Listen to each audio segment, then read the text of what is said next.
It is time to get raw. It is time to get down. It is time for the Rawdown, the number one source for all things WWE, right here at the Turnbuckle Tavern. I am your host, Young Anthony. Joined with me, as always, are my co-host, J-Bone from Coming Down the Aisle, and our champion, our Rawdown champion, for that matter, the MVP Marco of the Chick Foley Show. Gentlemen, how are we doing? Boo. Man, I'm great. We got some footballs about to start, so make sure you check out Long Balls, of course, each and every Tuesday night. We got Chiefs and Chargers about to roll. Of course, we got to talk about some wrestling. Real sports. Yeah, right. Real sports, exactly. Not that fake shit. We're live. I got a great one coming up this week. For those, I'm sure you do. For those not watching, that's the one and only. That's the jester of the tavern. That's the jester. That's the Baron Corbin of the tavern. Yes. Oh wait a second. Is on a losing wait a streak. second. Can you hear me? Can you hear me? That's fucking Mike, man. These headphones, man. Can you hear me? Technology. Plug it in, pal. Happens every week. Here it is. Happens every week. We're live. We're live. Alrighty, folks. We've got a lot of shit to get into, so we're just going to hop right on in. It is time to get our news that can be found outside the ropes.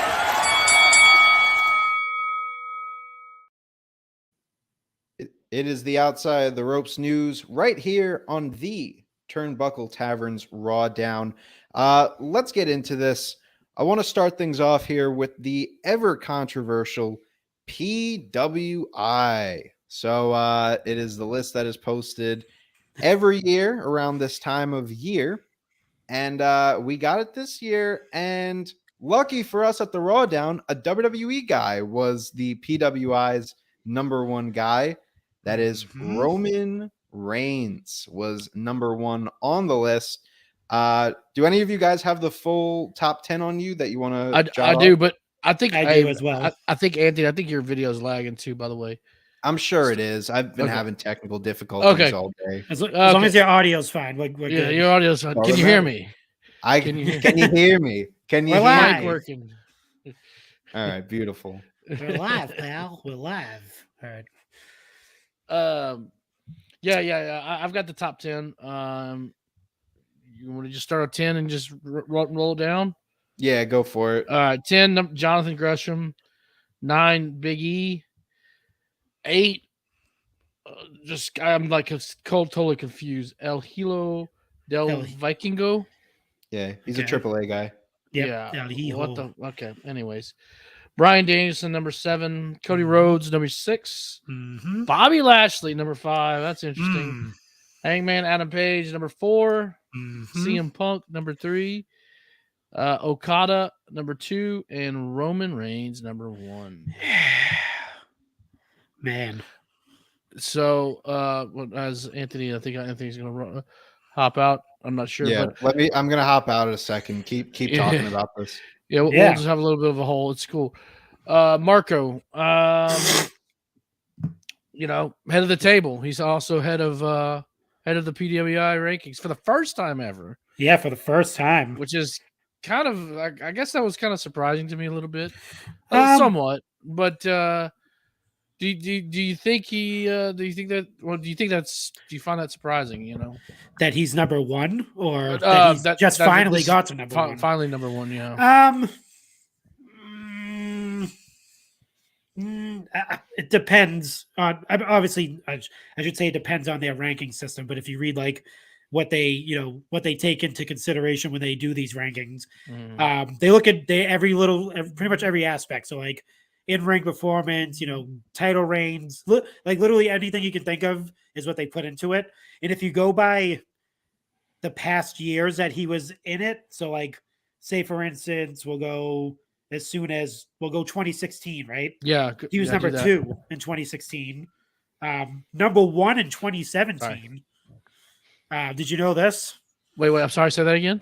It says path to number 2. So they have. Oh, actually, no. Looking at the wrong thing. So now he was number 1 in 2016. Who, Roman? Reigns. Yeah, No, I don't think that's right, huh?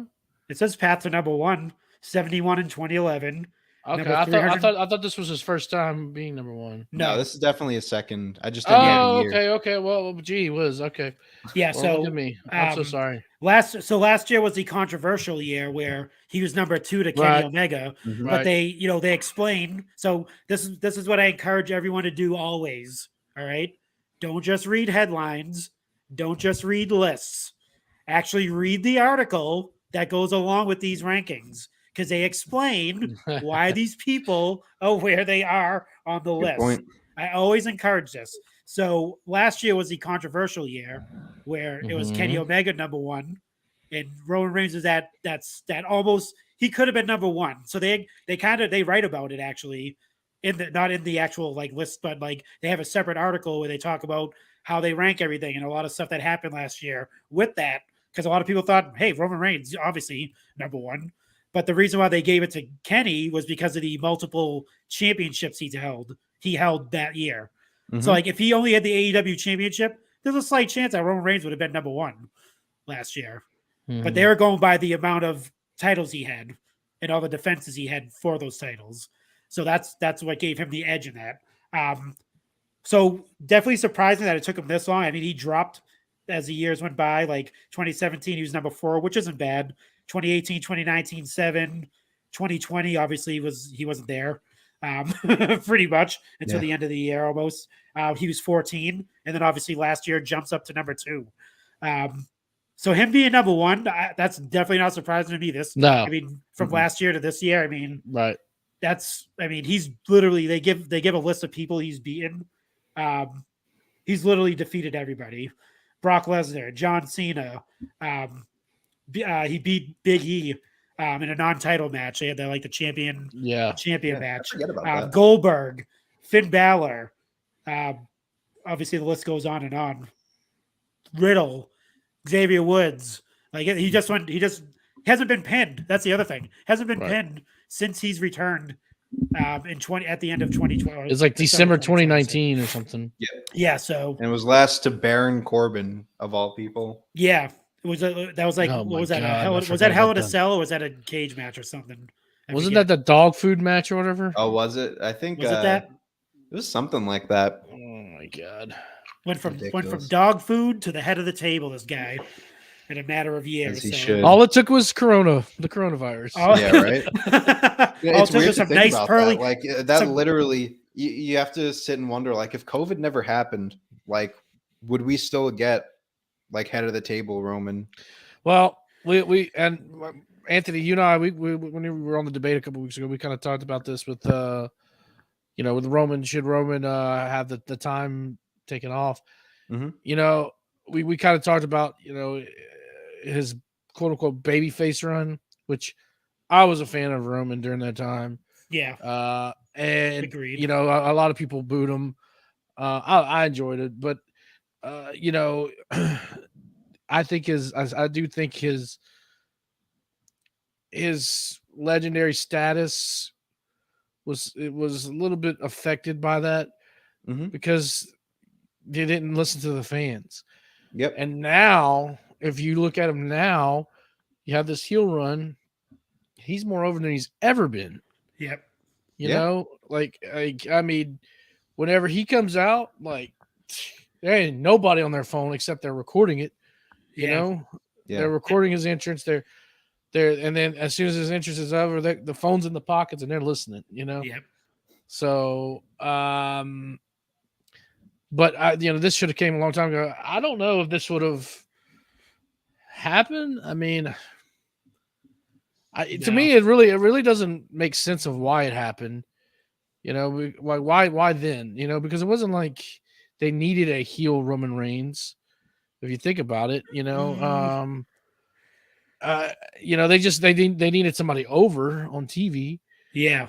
I think another thing, that helped him honestly was the fact that he didn't have fans, so that he could speak freely without hearing the boos, and I think maybe that affected him a little bit, so now he's a lot more confident on the mic in front of fans. So I don't know. It's interesting. See, I think it's not that they needed another heel. It's that if you watch that series that they did on Peacock, that I think was it called Heel or something like that? Yeah. Yeah. Heels. Heels or something like that. I think it was called. Villain or is it villains? Was it Villains? Villain. Yeah. Yeah. So they did one on like The Miz, Randy Orton, Sasha Banks, blah blah. They did one on Roman, right? And they talk about that whole when he was coming up and they were pushing him as a face and people were Well, at the first when he was like the favorite out of the Shield. Like the favored person, like girl that you hear, like if you watch those old things that he's speaking, like you hear women like screaming their heads off because he had the contacts in and all that stuff. As soon as obviously that Roman, he's so hot right now. Yeah, he's so beautiful. But yeah, as soon as that whole thing with the Royal Rumble and like the fans knew that they were pushing him as the baby face. And that's where they messed up, obviously. But at the same time, they also talk about him being naturally not a nice person. I mean, he's a good guy. Don't get me wrong. They say he's a good guy, but like as far as a competitor, he's not a baby face competitor. He is I have to be the best at everything guy. And that's how you get to the top, though. No, I know, but they wouldn't let that go. They wouldn't let that Roman shine through. They wanted him to be the smiles and kiss babies and shake kids' hands and all that stuff and do all that. Where they weren't letting him be that, the Roman Reigns he is, like the Joe Anoa'i, the real guy, the one that like wanted to beat his cousins and everything, wanted to be the captain of the football team, didn't care, needed to step on anybody to get where he needed. And I think when he had a kind of like a bartering system when he walked away. Don't forget that he walked away. He pulled a heel move. He basically just walked out of the company before WrestleMania, and that's like you get fired probably back in the day. Like if you were to walk out, I mean, it's happened to Warrior, right? Did Warrior like get fired for walking on a pay-per-view or some shit? Well, I think he had good reason. I mean, it wasn't like, hey Vince, I want more money. Yeah, it wasn't. Yeah, it wasn't like we didn't know what this thing was, and I don't want to necessarily get into that, but. He was just coming back from cancer. Yeah, exactly. And a cancer that affected his immune system. Yeah. So, I think that was legitimate. Yeah, and I think the time off definitely helped too. Like helped him develop the character. It helped him probably talk to whoever he needed to speak to, like Vince and whoever's in creative, and he had that kind of edge with Paul Heyman too, as well, being by his side. Obviously Paul Heyman being that factor in that. So, I mean, I think it's due for him to be where he is. I think, it's better late than never, as they say, as far as like, being on top, because they wanted him to be on top. They just didn't have the right reason to do so. And now they do, where he's like the most like over heel or face, because he still gets cheered. People still cheer him because people always cheer the bad guy. That's how it always goes. When you're a heel, when you're a good heel, people cheer you. Much like MJF. Like people cheer him. Jericho, people cheer him. And he can easily flip it on you. Well, I mean, now there's even talks that Roman's like refusing to go back face with this head of the table gimmick, which I completely understand. Like, you have a type of character like this that's really like, every few years that you get like a generational type of character like we're getting now. Like, he is the head of this new era. You had Cena before that, Austin before that, Rock, Hogan. This is your kind of flag bearer. So I obviously wouldn't turn him into a character that, wouldn't really make sense. And it makes sense for him to be like, why would I turn face if I'm on such a dominant path as a heel and people still like me regardless? So it makes sense. We could talk about Roman for the whole a show. long time. Yeah, we could talk Roman the whole show. He's like dreamy. I want to talk about the rest of this top 10. The contacts. I wanted to talk about the rest of this top 10 real quick. Oh, boy. Most specifically, like the WWE guys. Like, to me, Bobby Lashley is an interesting member of this top 5 because Lashley, like, I feel like he would be more suited in the, and I don't remember where, Marco, if you want to check where Lashley was last PWI, but like having him in this PWI top 5 is surprising. What did you guys think about that? Yeah, so he was number 3 last year. Oh, okay. Yeah, like that makes sense to me. But like number 5, like what did he do from like July to June? He lost the title. He did lose the title. He lost the title right at the beginning, and then he won. He was a transitional. He wasn't even a transitional champion because he didn't do much. I mean, he lost to Brock, and then, well, no, he beat Brock, and then he lost to Brock, and then he fought Omos. He won the U.S. title.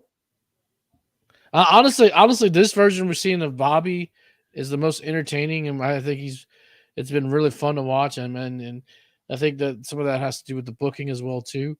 Yeah, just been. I think he's been putting on some of his best matches of his career right now. So if this was like next year, currently, I would be like, okay, like I could see him being top 10 next year if he continues on this reign of just having like good matches and like all that. But yeah, I mean, so they give basically they give like top 5 moments of that time period. This would help. So basically, obviously he beat Brock Lesnar with the assist from Roman Reigns, obviously. So to become a second-time WWE champion, so we can't forget that. His first championship reign, he beat Goldberg by decision, by referee's decision. I'm not sure what that means. I'm assuming. Did he pin him? I forget. No, I think he like passed out or something. Goldberg. That was at SummerSlam. I forget what exactly happened. Oh yeah. Beat Randy Orton to retain his WWE Championship on Raw. Minutes before being dethroned by Big E. That's when the cash-in happened. Then it says dealt Omos his first singles pinfall loss in WWE on WrestleMania 38 on March 2nd. I'm not sure why that would be a thing. Yeah. Won a four-way bout with Big E, Kevin Owens, and Seth Rollins on January 3rd edition of Raw to become the number 1 contender to Lesnar. Here's the issue with sometimes with these rankings, okay? Yeah, but it's 5. It's not like he's like number 1. Right. Like, what's the big deal? He's still overrated. 5 out of 500 is right. He's a top 1%er, man. Let's tax him. Here's the problem with these rankings. They take wrestling way too serious. Like, they do. Well, he won this match, and then he did this, and then, he pinned Brock Lesnar fair and square in the middle of the ring. Like green jacket, gold jacket. Who gives a shit? Okay, like come on. Let's talk about what kind of quality matches did he put on? What titles do play a factor? What kind of did he improve? I think that's a big thing, right? Yeah. I don't care if he won the WWE title for a month. I forgot about it until you mentioned gold jacket, green jacket. Who gives a shit? Thank you. Well, that's why they're here to remind you. So yeah. Anyways, I'm just it's a little bit of a head scratcher. In my opinion, I mean, I'm trying to think who you could WWE guy you could probably put in his place. Seth. Well, Seth. Cody technically, I guess. Cody, or Seth. Yeah. Seth too. Yeah. I would say maybe. I have to think about that one. I mean, to me, right? I put it in the chat the other day. Like, my top 5 American wrestling names because like I can't count New Japan because I just don't watch it enough to really consider them or like put them into consideration. But my top 5 from the time period that they said would be number 1 is Roman, number 2 is Punk, number 3 is Hangman, number 4 Danielson, and I think number 5 Cody. I think that was the order that I put it in. Okay. Yeah, And then if you factor New Japan, it'll probably be like Okada in at a 2 or a 3 because I know he won the IWGP title.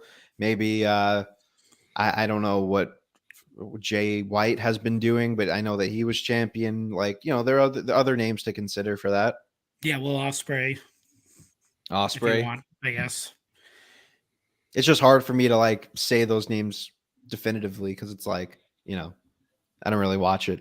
Yeah. Let's talk Moxley. And I think this is the big topic that everyone's talking about. So Moxley, Dean Ambrose. So Moxley was 11 or 13. He's 12. 12. 12. Cardona was 13. 11 was who was 11? Oh shoot. Shingo I can't even Shingo Shingo Takagi. Yeah. Okay. The Dragon. All right. Which is he's awesome though. I mean, he is very good. I just don't remember the year that he had because he held the IWG. Yeah, I can't talk. Why can't I talk today? IWGP World Title for the first half of the evaluation period. Okay. All right. I guess that's enough. Yeah. Had successful defenses against Hiroshi Tanahashi, Evil, and Zack Sabre Jr. before his Wrestle Kingdom loss. Okay. So, I mean, sure, I guess. My computer just freaked out here. I totally missed what George just said, but we're all having technical difficulties tonight. I feel it's like the podcast gods fucking us over for messing with Hawk for so long. Hawk poisoned my computer, and it's now reaching out. It's like we're all live. Is it live? Let's bring it back. Let's talk Moxley a little bit. Do you guys think that he deserved to be in the top 10? Yes. Top 5?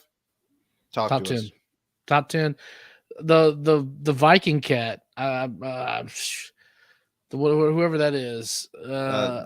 Vikingo. Vikingo. Yeah. Like, what in the actual fuck are we doing here? Well, this is also for a product that we don't really watch as in depth. Yeah. I looked it up and it said that he was the well, there's other wrestling outside of AEW and WWE that they consider. And I agree with that.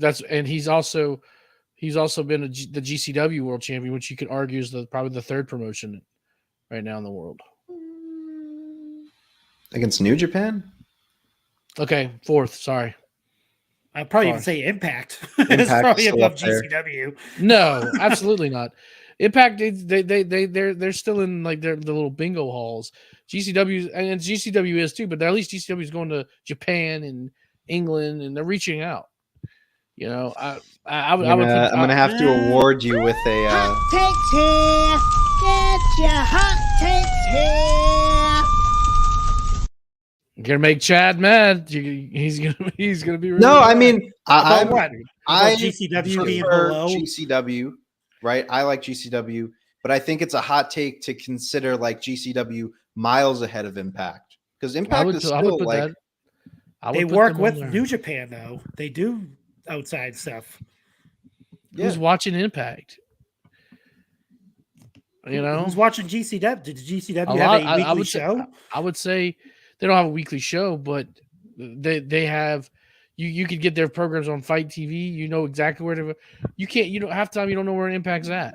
Well, that's a good point. I think Impact has the advantage of just having the weekly show. So the fact that GCW is able to cover a lot of ground with just, you know, I mean, GCW is almost doing weekly events. Has AEW worked with GCW? Like a cross-promotional show? Well, not cross-promotional, but I mean, not really. They haven't really done that with Impact either. Yeah, I mean, they've used some of their stars, if you want to call it that. Nick Gage has been on there. Yeah, it's definitely up for debate as far as like GCW versus Impact. I think it's interesting that Ace said AAA versus GCW, that GCW has been the more influential company in recent years, which I agree with. Yeah. But when you're talking about the grand scheme of things, like not just, in recent years, like AAA was very instrumental as far as like changing lucha, like changing wrestling to be more of like, younger talent. Because this was around when like I did my research before I went on this show, as I normally don't do. But, from what I'm reading, like, I'm not going to sit here and be like an expert on lucha wrestling and anything, but it seemed like lucha was very like set in its ways with its big stars. So AAA kind of branched off of CMLL and took a lot of the younger wrestlers from it. And that's where like the When Worlds Collide comes in with that show, and CMLL is kind of left with all those established stars. So in that regard, I would say that AAA is very instrumental, but I do agree with Ace with the point that it's like right. GCW now is kind of bringing back the hardcore style of wrestling. A lot more people are checking it out, at least in the United States. Not a lot of people are watching it, AAA in the United States, but that's also because AAA doesn't do a lot of cross-promotional stuff with other companies. I feel like that's why you get a lot of people watching like GCW and even Impact to a certain extent, because they are making those cross-promotional events and deals with the bigger companies like New Japan, like AEW. All that we're getting from AAA is FTR holding those titles. They haven't done anything with the titles. Sammy and what is it? Ty Mello now is her last name. Yeah. They haven't done anything with those mixed tag team titles. It's just there for show. So I do agree that it's another trophy. Yeah. Which also begs the question, kind of tying it back to Moxley here. Like, are they really considering GCW as like a world title worth noting? Because obviously they're giving the prestige value to Vikingo. I'm probably butchering the name and I feel bad for it, but I don't feel bad. I don't feel bad at all. No, I mean, I guess based on prestige, you want to be respectful, I guess. Vikingo, Viking, whatever. I guess he takes the cake as far as prestige because AAA's been around for longer, and he has been I think it was the lightest world champion and the youngest world champion that the company has had. Moxley, however, has held on to that title like well over a year now. No, he's what? With the GCW, 370 days he's at now. I think he just passed a year. So I don't know what this criteria is all about as far as like GCW, not because obviously from our top 5 alone, with fucking Lashley being number 5, it seems that world champions are taken heavily into consideration. Yes. So I guess it's just a prestige thing of like ranking the companies, and GCW is like here, whereas the experience factor has AAA here, which doesn't make sense, but I don't know. What else are you guys thinking? Moxley's had some more. Name one Vikingo match for me.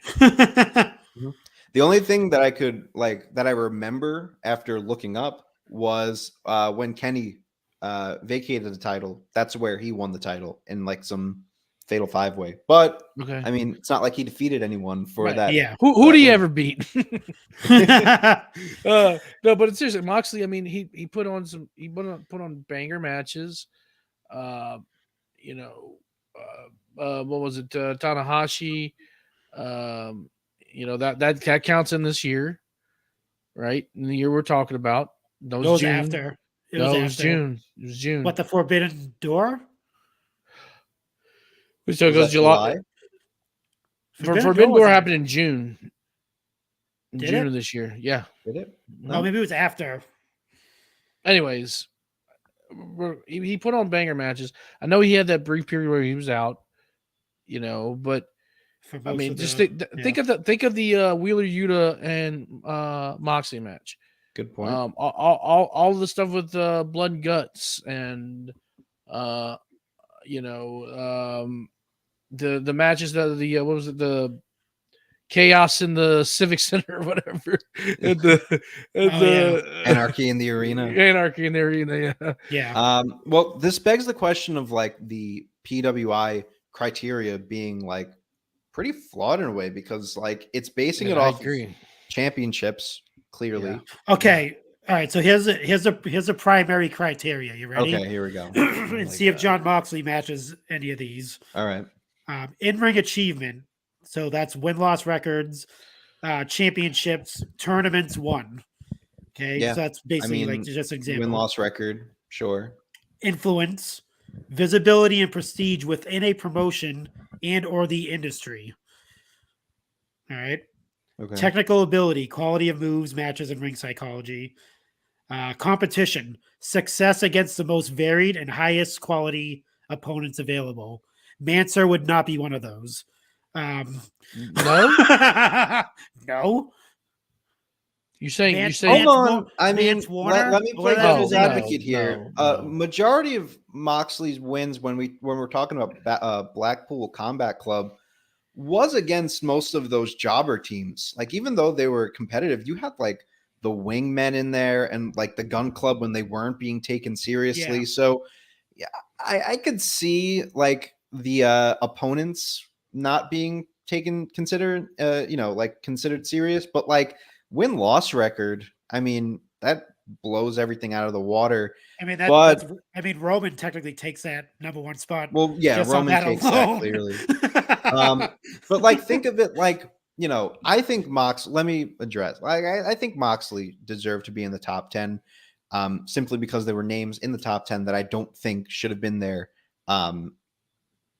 Any way you look at it, but Yeah. like the other way you can twist it is like you said, Marco. Like, thinking of that criteria, does Moxley truly fit in there? Because if we're talking championships, what has Moxley done like outside of winning the world title and the holding the GCW title throughout the entirety of the which is Yeah, June, the which period. is July 1st, 2021 to June 30th, 2022.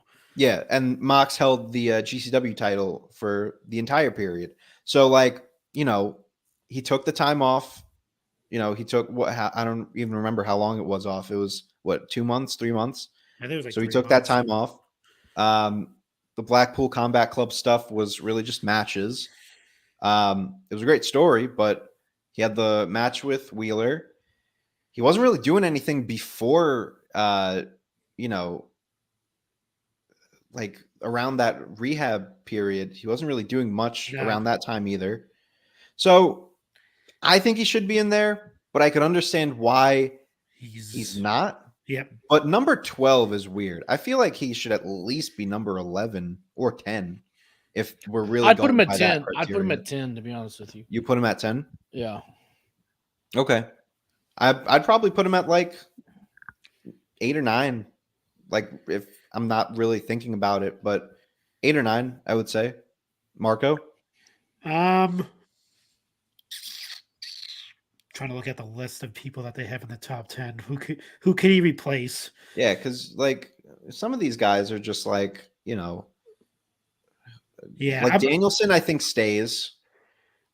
Roman, Yeah, Danielson stays. I don't want to like- remove people that I don't know because I don't know them. That's not fair at all. Because just because I don't know the history of them and what their matches look like and how good they are. That's kind of stupid to do. I mean, if I had to remove somebody, maybe Lashley. I would absolutely remove. I would absolutely remove somebody I don't know. And put Mox in there, or remove him so I could put Mox in the top 10.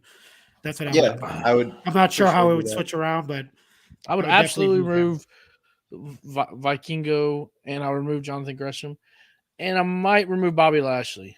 So Wait. So why are you Question moving Jonathan Gresham? Okay, we talked about quality of wins.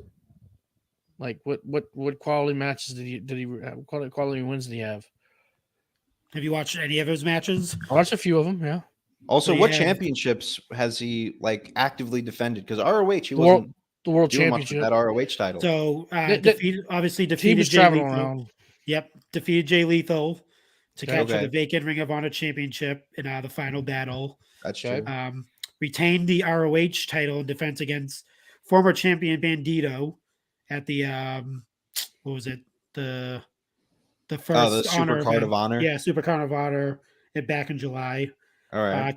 Captured the Progress Championship by beating Cara. I can't even talk. Cara Noir in a title versus title match in London, England. All right. Won the German promotion Westside Extreme Wrestling prestigious 16-karat gold tournament. That's a After prestigious besting- tournament. I'll give that to Yep. him. Defeated former ROH champion Dalton Castle at AEW's Battle of the Belts. So that was the last Meh. one there. In that case, I would by that criteria. If we're talking about like based on those 5 things alone, I would put him in the top 5 based on that criteria. But like, there's no fucking way that he's top 5. No, That's why exactly. the criteria is so flawed. Right. It's got to be off of influence. That's got to be the majority. I think it has to be based on a lot of things, and to me, well, this if is it's based on wins. If it's influence, Moxley can't be put in there. I don't think. Absolutely. I think he could be put in there based on influence. Sure. Absolutely. He's like he was over. Think about when he returned, about the ovation he got. Like, I mean, like, look at the ovation that CM Punk got when he returned. No, yeah, and you're that's right. pretty And much he should be that's pretty number much why 2 they. or 3 for sure.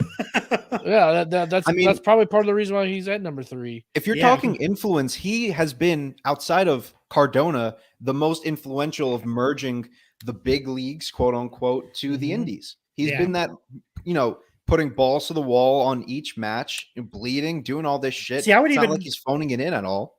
I mean, I would even put Cardona in that list. I'm not sure where he probably is on the list, but I think Not he's. sure I think where he is. he's at 13. But I He's think good at I think he's 13. properly rated. Yeah, Yeah. 13. He's good. Just one more name I want to throw out because I want to kind of wrap this up.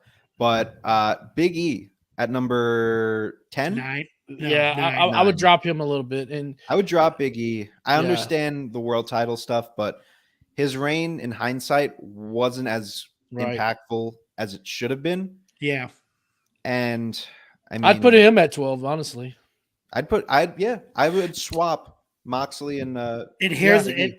and then here lies a problem because they have another article, and that they after that when you go after the list, they have a couple more articles where they explain how they judge, what the criteria is, what stuff they try to look out for, all that stuff.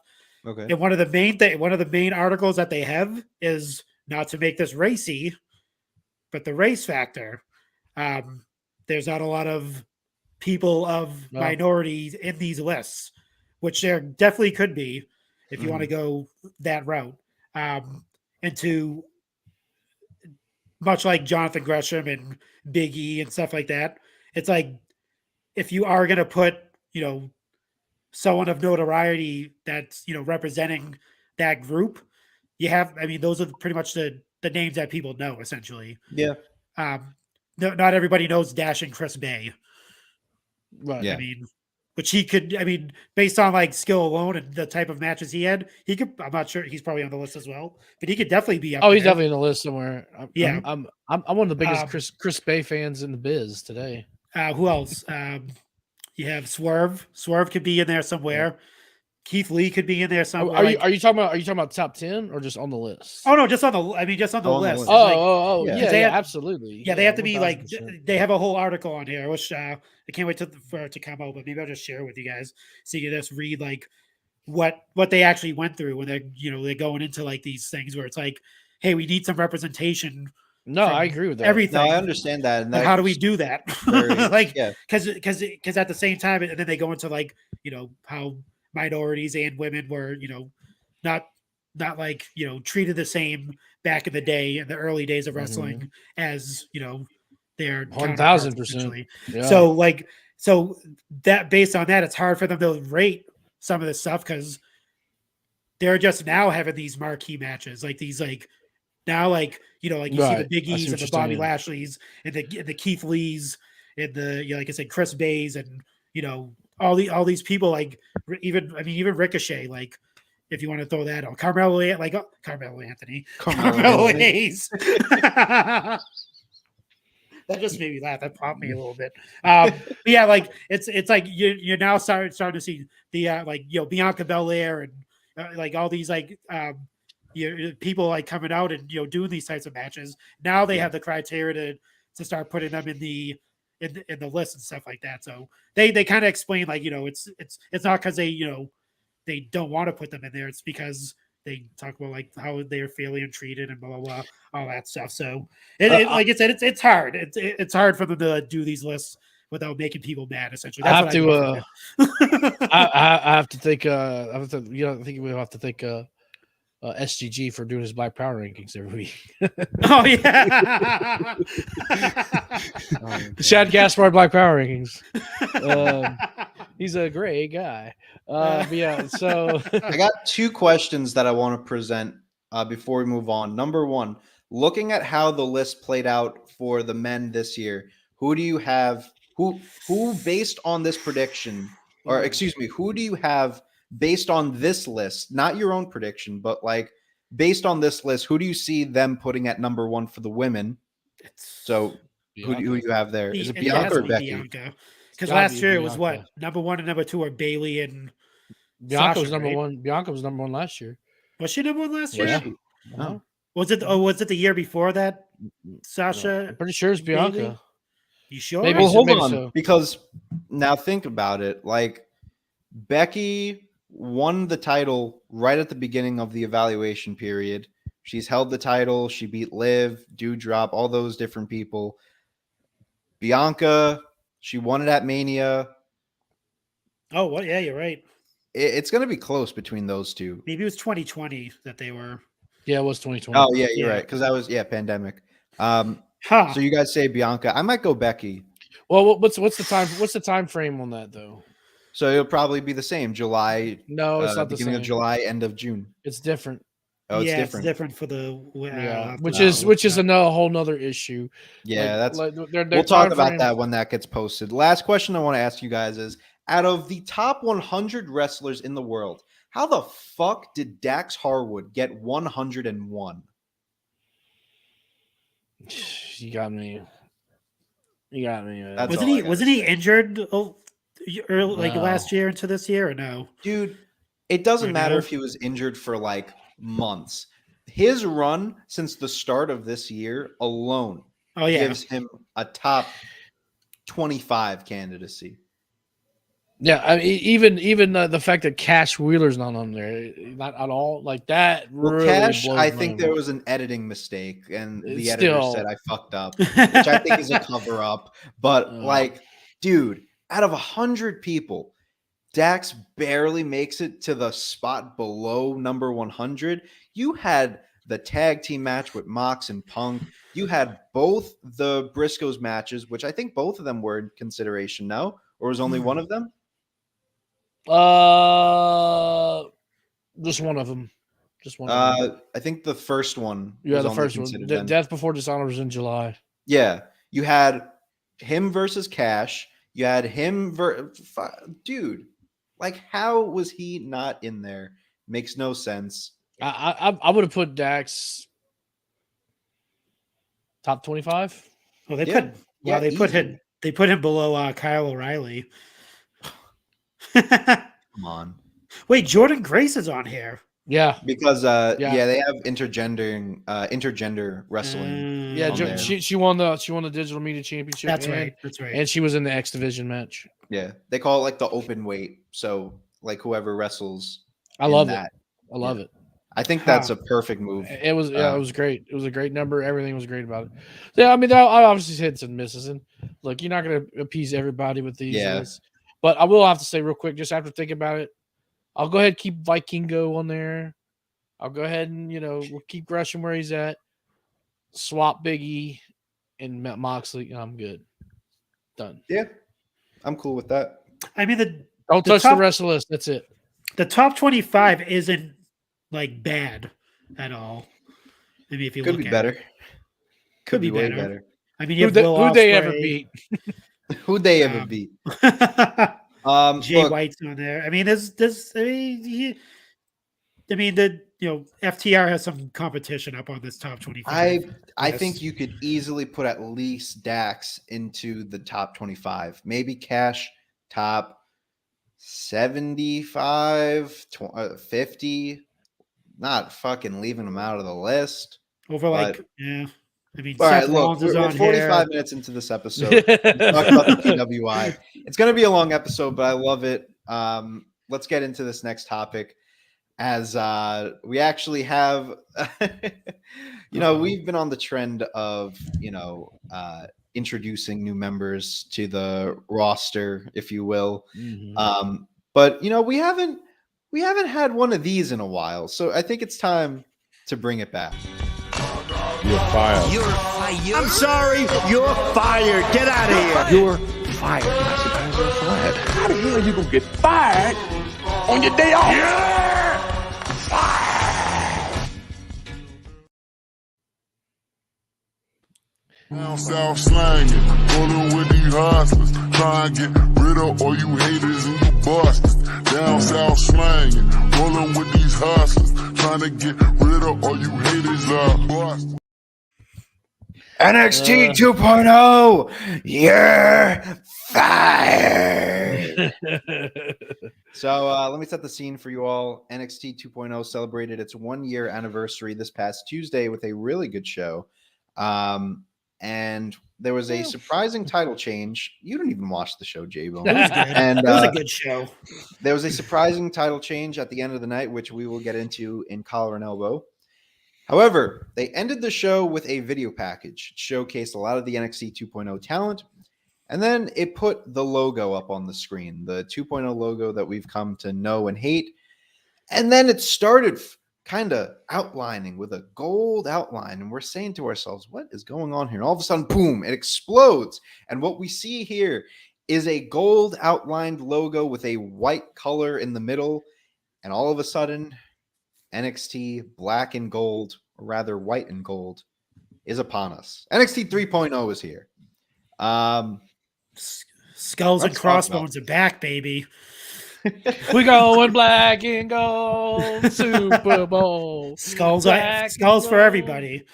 Can't So wait. let's talk about this new logo, new NXT. Will we see any changes to the brand, or is this just a way to bring back some of the former fans of NXT with more of a recognizable gold logo?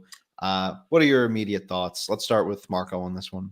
Yeah, I think so. It's that familiarity. It's that familiar look that everyone loves, and I think it's warm on the eyes too. That's the other thing. If you actually look at it, it's a nice, pleasant logo. It doesn't scream. Look at me, please watch me, pay attention to me. That's what that NXT logo, the NXT 2.0 logo, always reminded me of. But yeah, I mean, I think there's going to be some obviously set changes, the logo change and everything. Supposedly there's going to be title changes as well. I mean, we talked about this last week or the week before that the rumor is Triple H is looking into rehauling a lot of the titles on there. So I'm kind of bummed about the NXT one because I thought it was actually pretty cool. The women's title and the men's title, how it had that kind of it changed colors when in the light, like it had that metal that kind of changed. So I thought that was pretty cool. I mean, that kind of sucks that that's going away, but I'm interested to see what designs they come out with. And I definitely think the North American Championship could use a change. I do like the old school look to it. It does look like it should be from the Mid-South, that type of thing, but I think that needs an overhaul as well. But yeah, we'll see. I mean, I think slowly but surely you'll see some changes. Nothing too dramatic, but with Triple H, who knows? We thought that was going to be the same with the two main shows. We thought it was going to be a slow changeover, but no, that dude was putting in work. So we'll see. J-Bone, go ahead.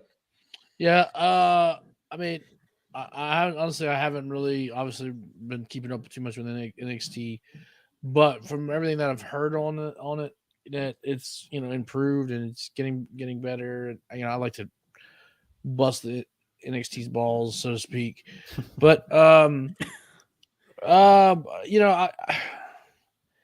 think they'll probably just kind of keep the train rolling, and this is more of just a brand change. They've probably, again, if we heard that interview with Ariel Helwani, I think Triple H is going to do what he feels like is best, and the Nick logo was not for it. So I'll be sad to see it go a little bit because that means we can't do that cool little intro. Oh, true. We got to change the whole look. Oh Uh, man, Yeah, what are we gonna do? We can't do a gold intro, I guess. It's just gonna be boring. It's gonna be boring. I don't know. Maybe we'll keep it. Fuck it. Yeah, maybe we'll just keep it for shits and giggles. But yeah, I think it'll be. I think there's gonna be minimal change as far as on the product side. So, and you know, I've kind of praised NXT in the past few weeks and months. It's not as bad of a show as people painted it out to be earlier on. And I understand why people did, because, you know, you had newer talent. It was definitely a switch from the black and gold, the 1.0, if you will. It was just something that people didn't think was necessary at the time. And since they haven't watched it since then, they still don't really, they haven't really kept up with what's been going on. So I understand why people didn't like it at the time, but I feel like people haven't given it enough of a fair chance. There have been a lot of bright spots out of 2.0. I think the mid card with guys like Solo Sikoa, Carmelo Hayes, Cameron Grimes, Joe Gacy, like those are some guys that have been really shining spots in NXT. Then you look at, you know, Braun Breaker, who's immediately a star coming out of NXT whenever they decide to call him up. Toxic Attraction, although they, you know, have been a little shaky in the ring, as J-Bone has brought up every time we've mentioned them. Botchic Attraction. They're characters. Like, they are a great, you know, when was the last time that we saw like a genuine women's stable, like a heel? I couldn't remember the last time that they really went all in on something like this. I guess Damage Control, but you know, before that, even before, what they have, like, what was it? Was it TCB? PCB. Yeah, PCB, whatever it's called. Whatever it was called. But you know, like, when was the last time we saw something like that? It definitely tried to give some like a unique freshness that, you know, NXT really needed at that point. Like, you needed to start building towards your future. And I think, like kind of both of you have been saying, I think you're going to see much of the same with the product. There's not really going to be a lot of change to it, but at the same time, I don't think there's a need for a change right now. They're building stars. They are, you know, getting ready for when guys like Roman and Charlotte and all these people start to fizzle out. You know, you need to start replenishing your roster a little bit. So I think that they're being smart with it. The, you know, colorful look was never really necessary to begin with. So having a nice gold logo, it's a pretty clean logo, like you said, Marco. Like, it's very nice on the eyes. Yeah, if you think about it, like, if you want to, obviously it's not the third brand anymore, essentially, but you want to have that like consistent look across all three brands. So you have Raw with that solid red logo. You have SmackDown with that kind of like same thing, like that white or blue logo. Then you have that NXT logo, and they all kind of like look very similar if you look at them now, like all together. Yeah. So it's kind of like in business, you want to have everything consistent and everything look familiar across the board. So I can see why they went with that. You know, it is kind of boring. It's not as flashy as NXT 2.0, but I mean, as far as the business is concerned and like, you know, what they have to sell to advertisers and, you know, their partners or whoever they're dealing with, it's what they have to go with. Yeah. The colors of NXT 2.0 reminded me of something Hawk would wear. Yeah. Some like flannel type shit. Just or it looks like Vince gave one of his paralegals a Cosby sweater. God damn, pal. God. Oh man. But yeah, I don't think you're gonna see much of a change for NXT. But I do think that it'll give people more of a reason to watch. You know, making it less over the top fucking slime and shit. Yeah. And making it more of a like legit wrestling. We're the ones that put the slime. Yeah, right. They never did anything. I'll take the physical they challenge. didn't they do that at the beginning, like the first commercials? See, I feel No? like they did that, right? They did it like not like slime, but they had like a splash. Yeah, Oh, they had a splash. No, they did have, Yeah, yeah, like splash page. all right. Yeah. I'll count that as. But yeah, I think it'll be a much needed change. So I'm excited about it.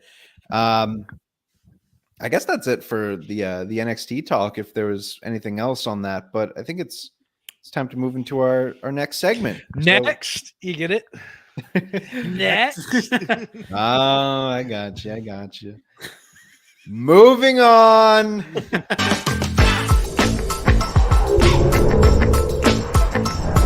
Collar and elbow.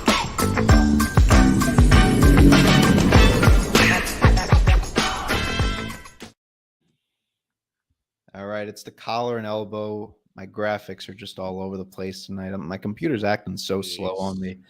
Sorry to our video watchers, but it's the hawk bug. It's the Ryan virus. The Ryan, that sounds like a real virus. It's icky. Well, it is. It's icky. Anyways, we can't hear you, Marco. I was going to say the Corian virus. Corian virus. Yes. Jesus H Christ. Oh man. All right. I don't have much graphics for the actual topics here, but let's get into some title talk because we have some new champions to discuss. First and foremost, new Raw women's tag team champions. Damage Control defeated Aaliyah and Raquel Gonzalez. What were they calling themselves? The Beauty and the Beast, or the Beauty and the something? I don't know. Whatever. It doesn't matter anymore, thankfully. Beauty. Yeah. Well, what should have happened 2 weeks ago happened. Dakota Kai, Io Sky have won the Raw. I keep saying the Raw Women's Championships, but the Women's Tag Team Championships. And they are holding those titles. So, what are our thoughts on them winning? Put that graphic back up real quick. All right, hold on. So I'm sorry for our podcast viewers. We were looking at a shot of Bailey raising their hands. Look at the guy, the Hulk Hogan guy back there. He's just like in complete shock. Like, oh man, and even actually the guy, the Macho Man, right next to him. They got the mega powers right there. He bet $1,000. Oh man, yeah. Like, he bet his whole brother. house on Aaliyah and Raquel winning that match. That's not gonna work for me, brother. So bad. Aaliyah and Raquel messed up my parlay. But let's talk about this a little bit. What are your thoughts on Aaliyah and Raquel losing the titles? Is it too late for Damage Control to win these tag titles, or is it fine that they have the titles now? It's not too late. They should have just did this 2 weeks ago. You're muddying up the title, which was already muddied up to begin with from the tournament. And why do they have to have a tournament? Because they wouldn't book it correctly, and the women's dropped the women that were holding it dropped it off. Said, "Yeah, I'm done with this." Yeah. Unless maybe there was another plan in place. I'm kind of thinking potentially maybe they're trying to reach out to Sasha and Naomi. Maybe we're trying to get on their good side. Yeah. And then just maybe something fell through or scheduling conflict, because I know I saw them they were in New York Fashion Week in New York, which was kind of cool to see. But God, like you're just muddying this whole thing up. I hated it. Not a fan. Marco? Yeah, I mean, I'm not going to say I hated it, but I feel like they're trying to like create some type of like, intrigue around the titles. But I'm not sure if Aaliyah and Raquel were the two women to create that intrigue around it. Like, I feel like you needed like a strong, if you're going to not have them win the first time around, it should have been obviously, with all the injuries that happened, that couldn't happen. But I think you need a stronger tag team for them to beat in order for us to care about it. And I don't think Yeah. Raquel and Aaliyah were those two. Granted, if they had like maybe who was in the tournament, it was supposed to be like Toxic Attraction was in it at one point. Yeah, Toxic Attraction. You had like Natalia and Sonya Lyons. Deville. Nikita Lyons and Zoe Stark. Yeah. Who else? Fucking Alexa and Alexa and Asuka, sure. Shotzi and Xia Li. Xia Li. So if you would have taken maybe Shayna Baszler and Natalia, and they would have won the tournament and maybe beat what do you call it? Damage Control or something like that. So something where you have two known women, like two kind of like stars, to create kind of like a feud between that. But you'd have to turn Shayna Baszler into a face, and you'd have to turn Natalia into a face. Yeah, it'd be right tough away. to pull that So off. that wouldn't work technically. So I can see why they didn't do it. So it was kind of, for me, it was just kind of messed up from the beginning because there was no like real threat for them to like I said, if they were going to lose that first time, it should have been like a threatening team that beat them, like a team that was so strong that like, damn it, like this babyface team is like so good, we couldn't beat them the first time, but now that we face them, now we can beat them the second time. But it's just Raquel and Aaliyah, which was just like, no intrigue around it. You know what the tournament reminded me of? So when I was a kid, oh boy, and I had my fig fed. The way I would do this is I would have these are bone crunching actions back in the day when I was to do my Royal Rumble. Okay, the order of my Royal Rumble, I always build the storyline around the first two guys. Yep, and then put the pile behind my back and randomly pull. Oh, you're number 3. You're number 4. That's exactly what they would do. That's honestly a good comparison. I'm happy that Damage Control won the titles. I was talking when they like 2 weeks ago that I was saying like it makes somewhat sense for them to not win at the time because you didn't want Damage Control to just keep on winning. Yeah. So it's fine that it's fine that they win here. At least they have the titles. I don't think they were hurt whatsoever by not winning those titles because they were still like a very strong group. They beat, like I said, that was going to happen at Clash of the Castle. They defeated Bianca's team. They pinned Bianca, so that was huge for them. And then they went on to win the titles again. So I think that they are completely fine right now. If anything, they're stronger than ever. So I think the win was only just to tell a little story with that 6-woman tag. So I was okay with it.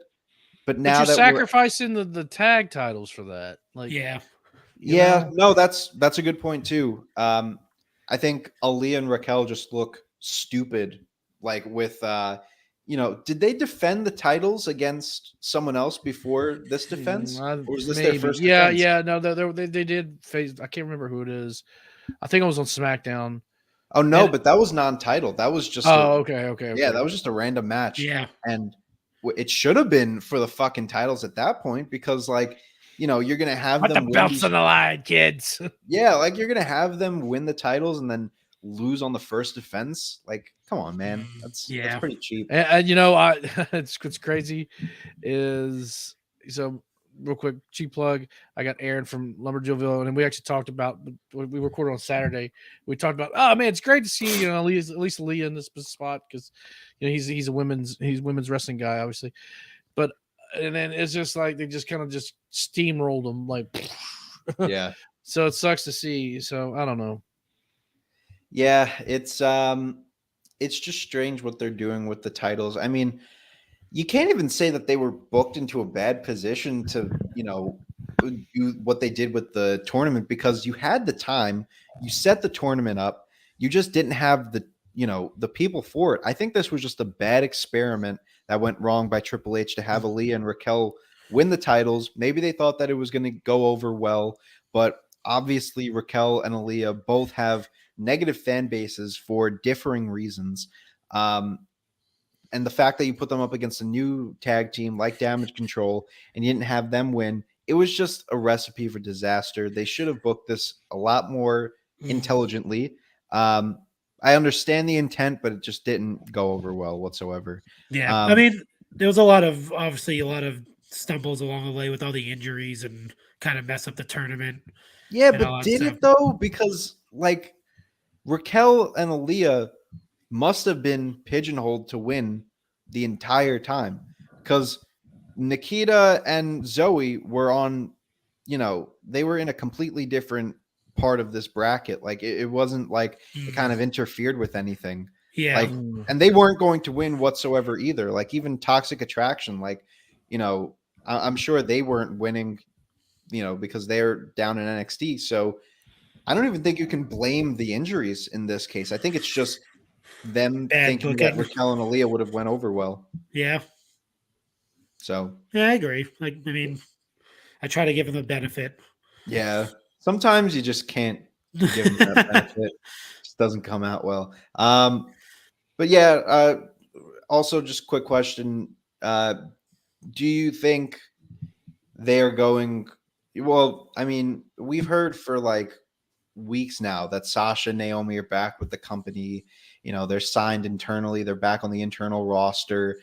Do you think Damage Control, when they end up facing Sasha and Naomi, that they drop the titles to Sasha and Naomi? I don't think they should.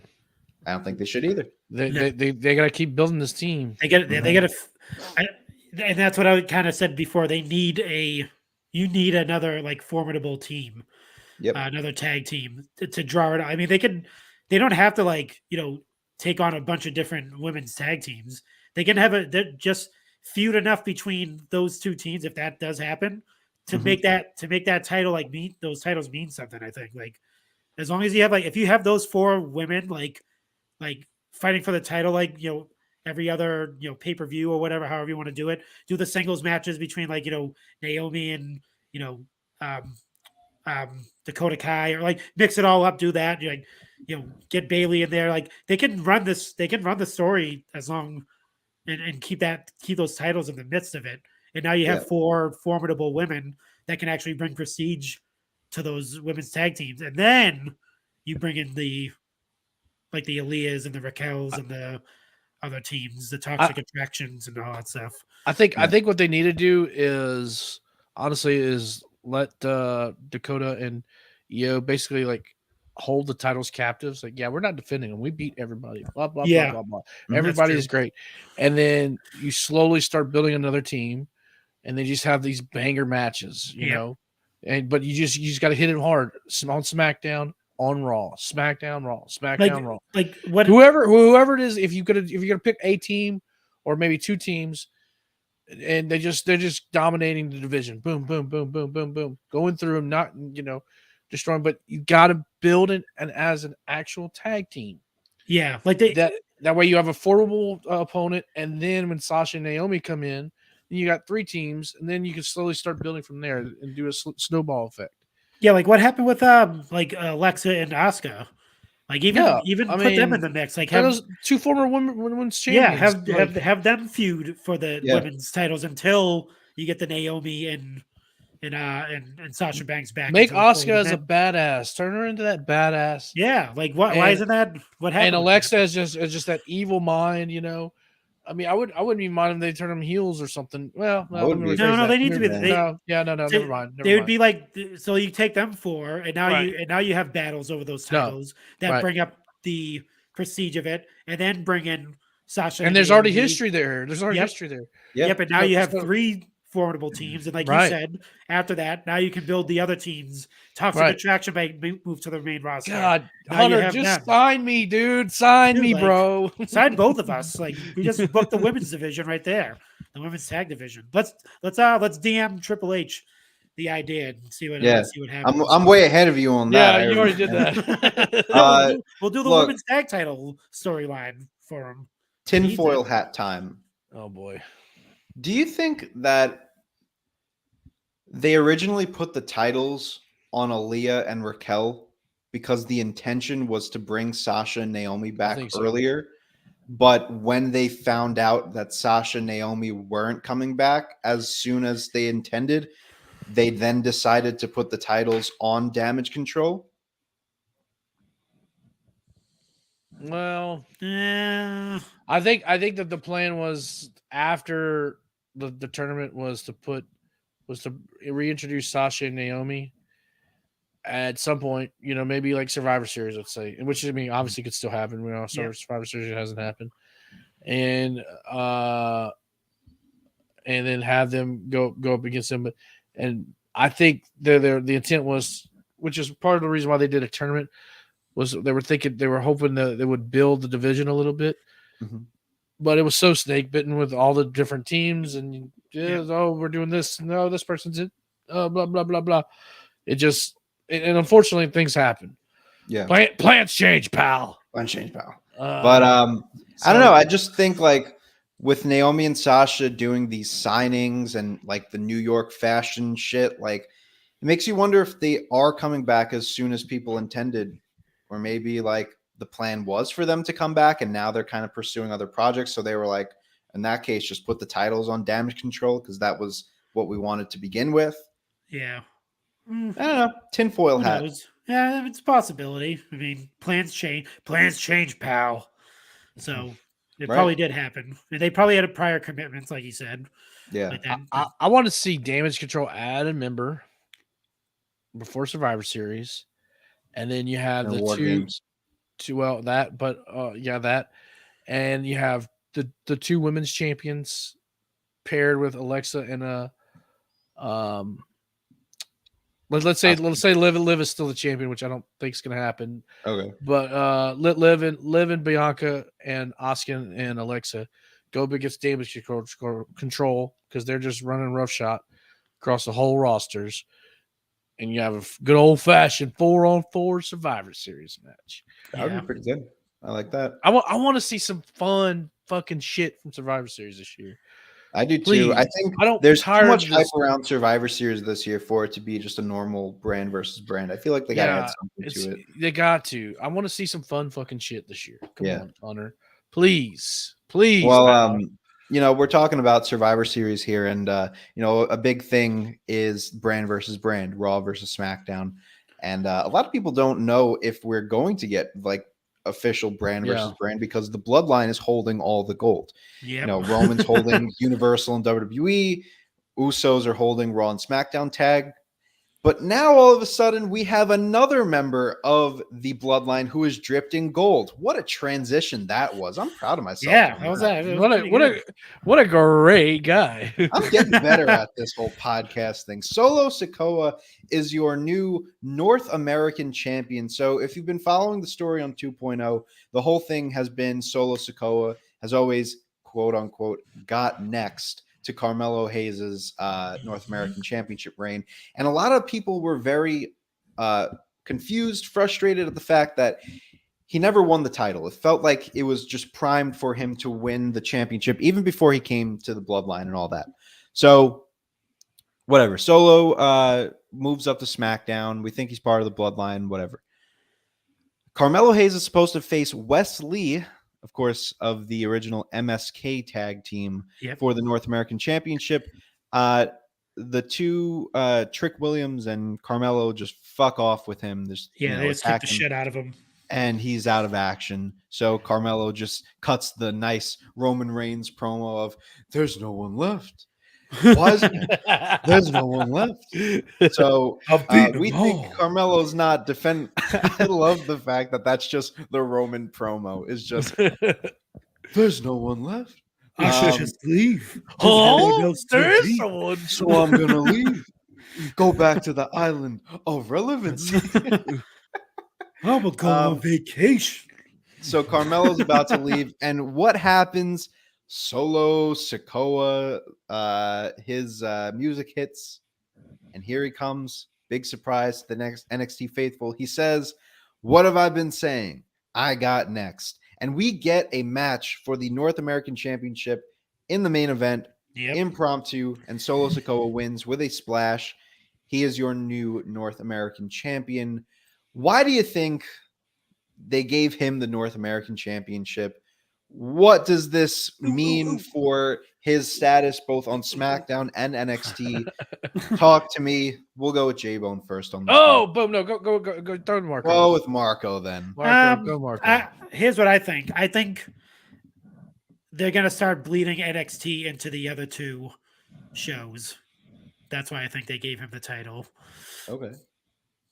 I think the next phase of NXT, since they've already been starting to do it, they're starting to mention, they're not starting. They've been mentioning NXT, and if this person was a former NXT champion, with Johnny Gargano now, they're really laying it heavy with his time in NXT and how he's a former champion and blah blah blah, all this stuff. So I think you're gonna start seeing more crossover. Not the invasion type of thing like they did with the Survivor Series a few years back, but you're going to start seeing more crossover matches and those storylines bleeding into each other, essentially, especially with the Bloodline now, because now they're a part of all three shows. So now you have no choice but to do that. If like Carmella Hayes wants a rematch, maybe they have that match on SmackDown. Oof. Maybe that's a SmackDown main event. Maybe Solo goes, I'm the North American champion. I want to face, maybe it's a triple threat at Survivor Series. Maybe it's Bobby Lashley versus Gunther versus Solo SIKOA. If they do like the brand supremacy type of match, maybe we get that match.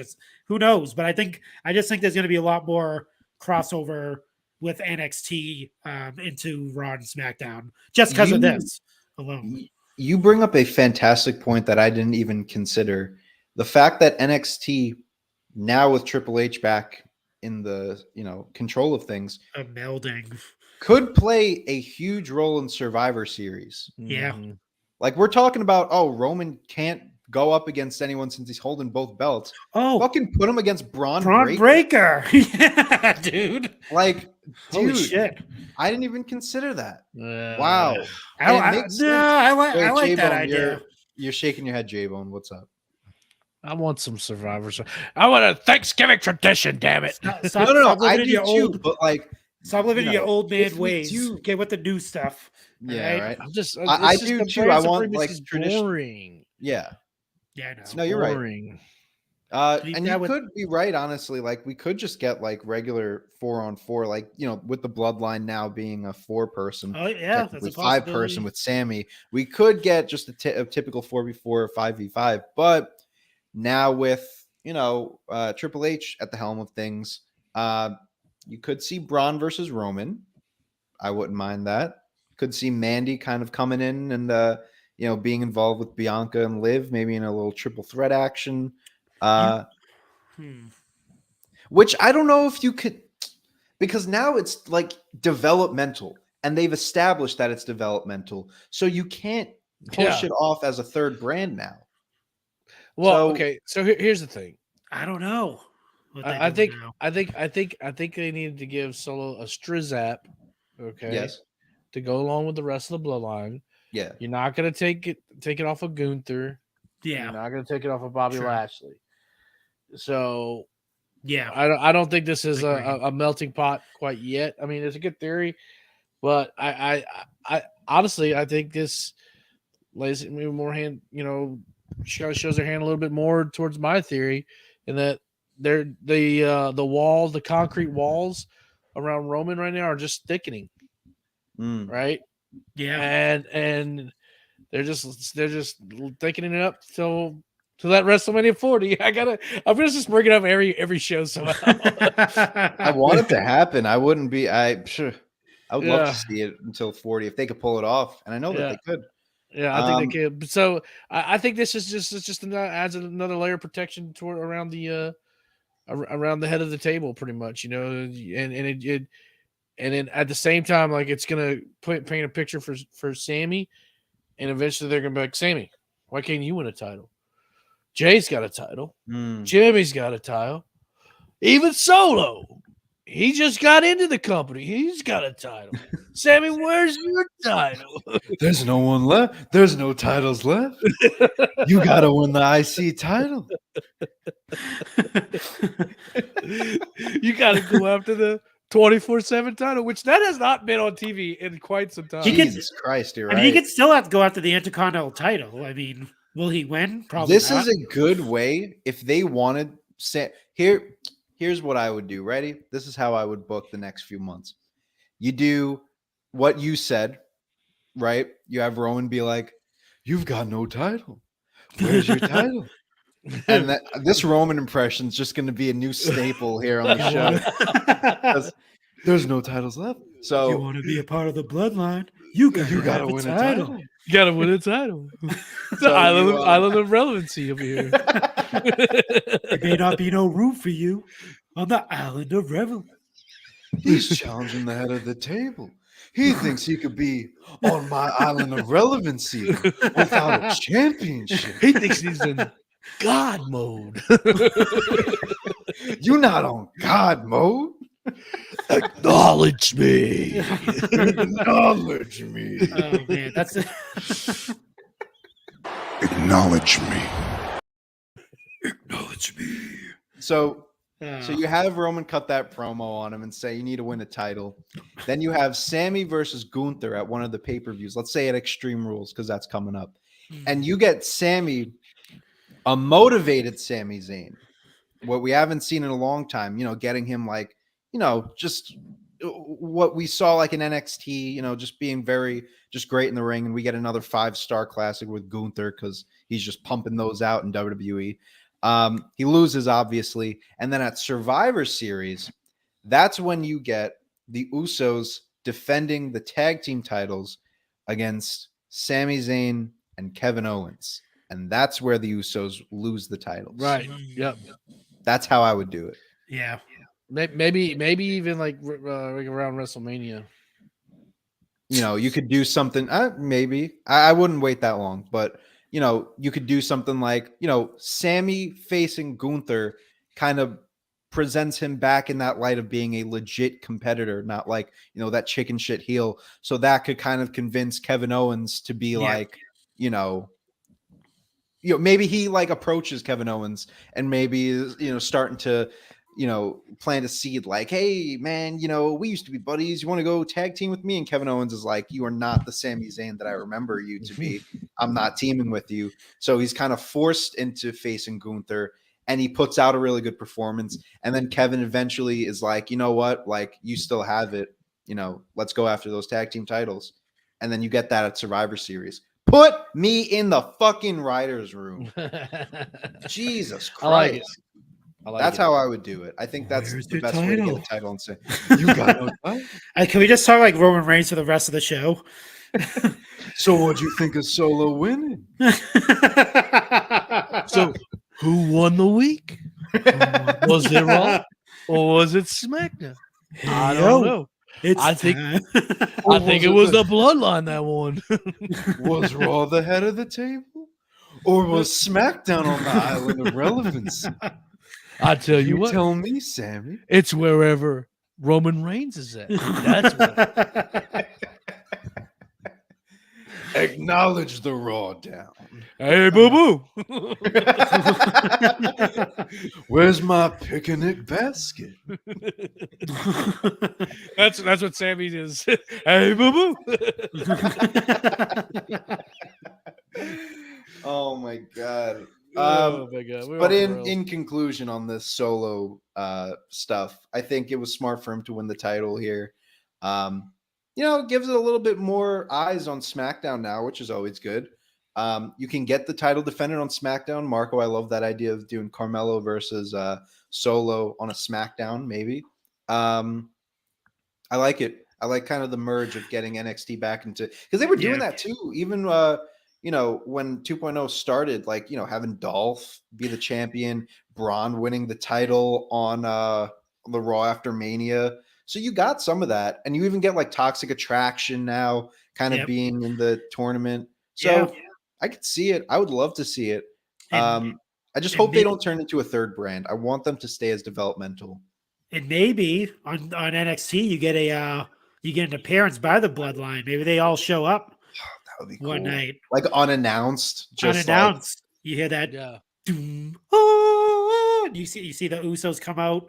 But could they fit the 3D graphics into the performance center? That is another question. You got to cut some budgets here and there. I mean, You might not be able to have those big giant statues. Where's my CGI? Hey, if they honestly like, if they want to do that with the premiere of the Black and Gold or whatever, That'd be cool. that'd be a good way Roman to, comes to, out. to start about rejuvenate the brand. How That's the way to do it. They could talk about how they run. Now they literally just run the WWE Yeah. because they have titles in every single show now. Yeah. You Who's got to on get the Roman W- to. This is my company. He's got to do the promo that he did before Mania. That he's like, that NXT logo, that's my logo. That cameraman right there, that's my cameraman. Wade Barrett right there, that's my Wade Barrett. I got some bad news for you, Wade Barrett. God, I own you now. My bad news.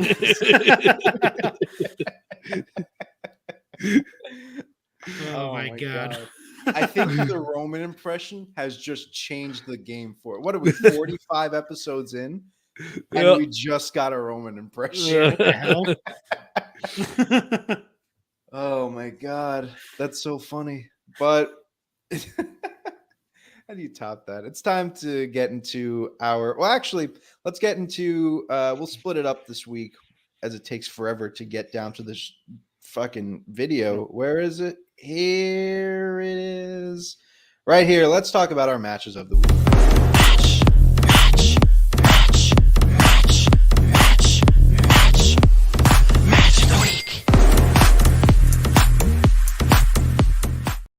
The best bumper of the whole show right there. Love this one. I love the bumper. I would actually like to start match of the week if y'all don't mind. Yeah, go ahead. Let's You got go. that. I'm taking a different approach this week. Okay, We're not going Raw and we're not going SmackDown. Whoa. Uh-oh. We are going. AEW. Yeah, no. AEW. We are going NXT on this one. Okay. I checked out 2.0 this week. I normally don't watch it live, but if there's something good, I'll check it out afterwards. But I did watch it live, and I gotta say, the tag team title steel cage match between Ooh, Pretty yeah. Deadly Yep. and the Creed brothers was highly entertaining. You got a lot of story built in there with Gable Stevenson's brother showing up and handcuffing one of the Creed brothers to the cage. You got Pretty Deadly bumping their asses off for the Creed brothers. I think it was Julius who did that like crazy C4 flip off of the ropes. You also had Brutus, do the cannonball off of the damn near like top of the cage as Pretty Deadly was trying to get out of the cage. I thought overall it wasn't like a technical masterclass by any means, but it was entertaining as hell. It was a very entertaining match. Yeah. And I'll give that my my match of the week. Wow. All right. You always got to jump out of the box every now and then. Yeah. I don't hate It's it. fine. It's fine. Yeah, it's fine. It's fine. Let's go J-Bone on this one. I'm gonna go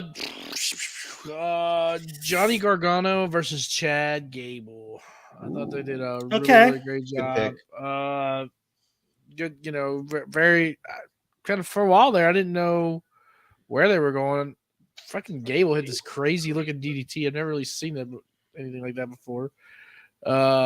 Pretty cool stuff. That should be like his finisher, to be honest with you. Gable's he's underutilized or underrated, should I say? He's so good. Shush, please.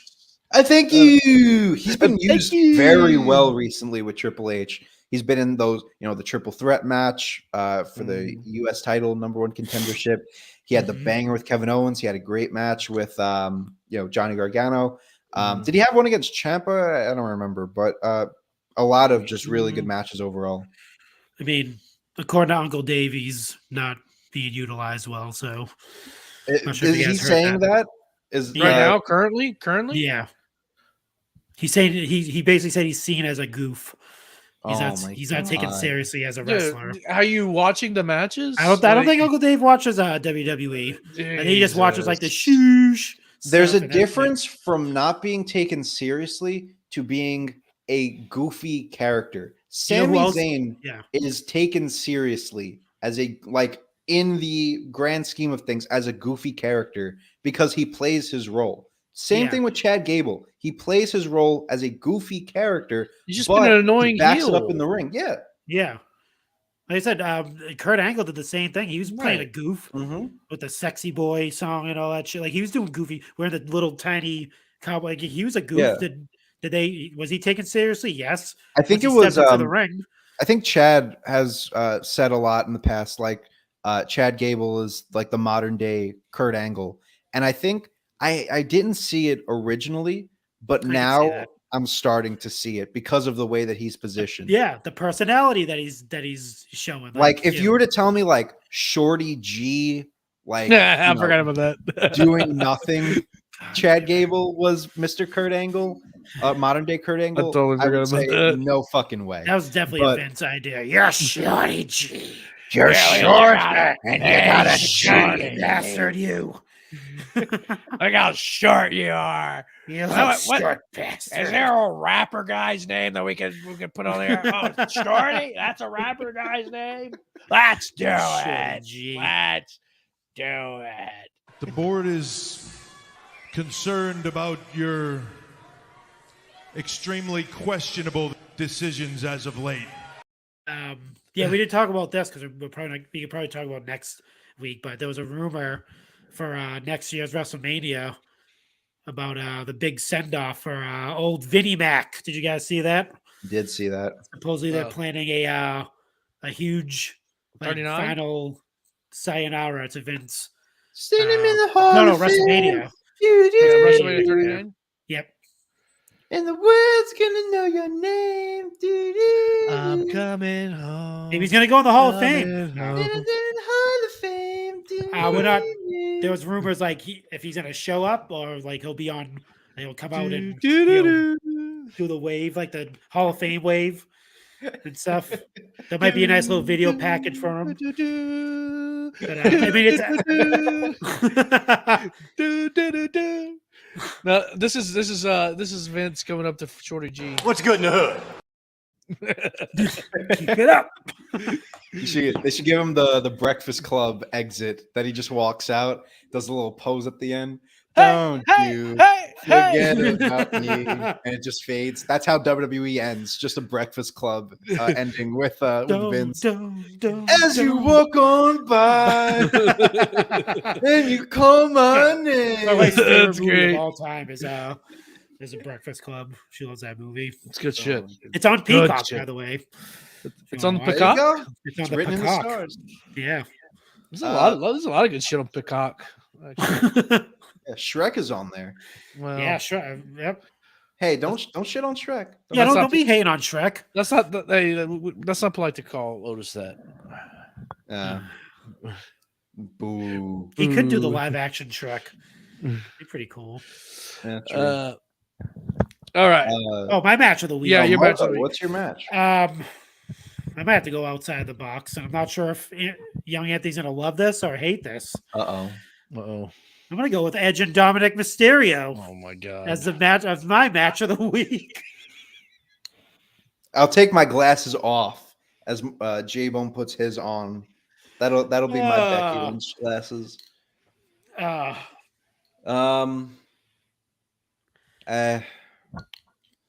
Only for the story. That's literally it. Not just because of the match itself. Just because it furthers you know, the story. you know, sometimes actually never mind. I'm gonna refrain from that. This thought. I'm gonna cut off. Dave, But sometimes you do things and your friends they'll try to say, "Hey, just do it for the story." It's Yeah, never I a mean, good idea. Yeah, just do it for the story. It's- they are fucking this up so bad. Oh, Like I'm at the point where I'm like, no good. What are they doing with Dom? First of all right, I guess in that case we could just move on to who won the week. Because I got let me rant a little bit about this. Here we go. Who won the week?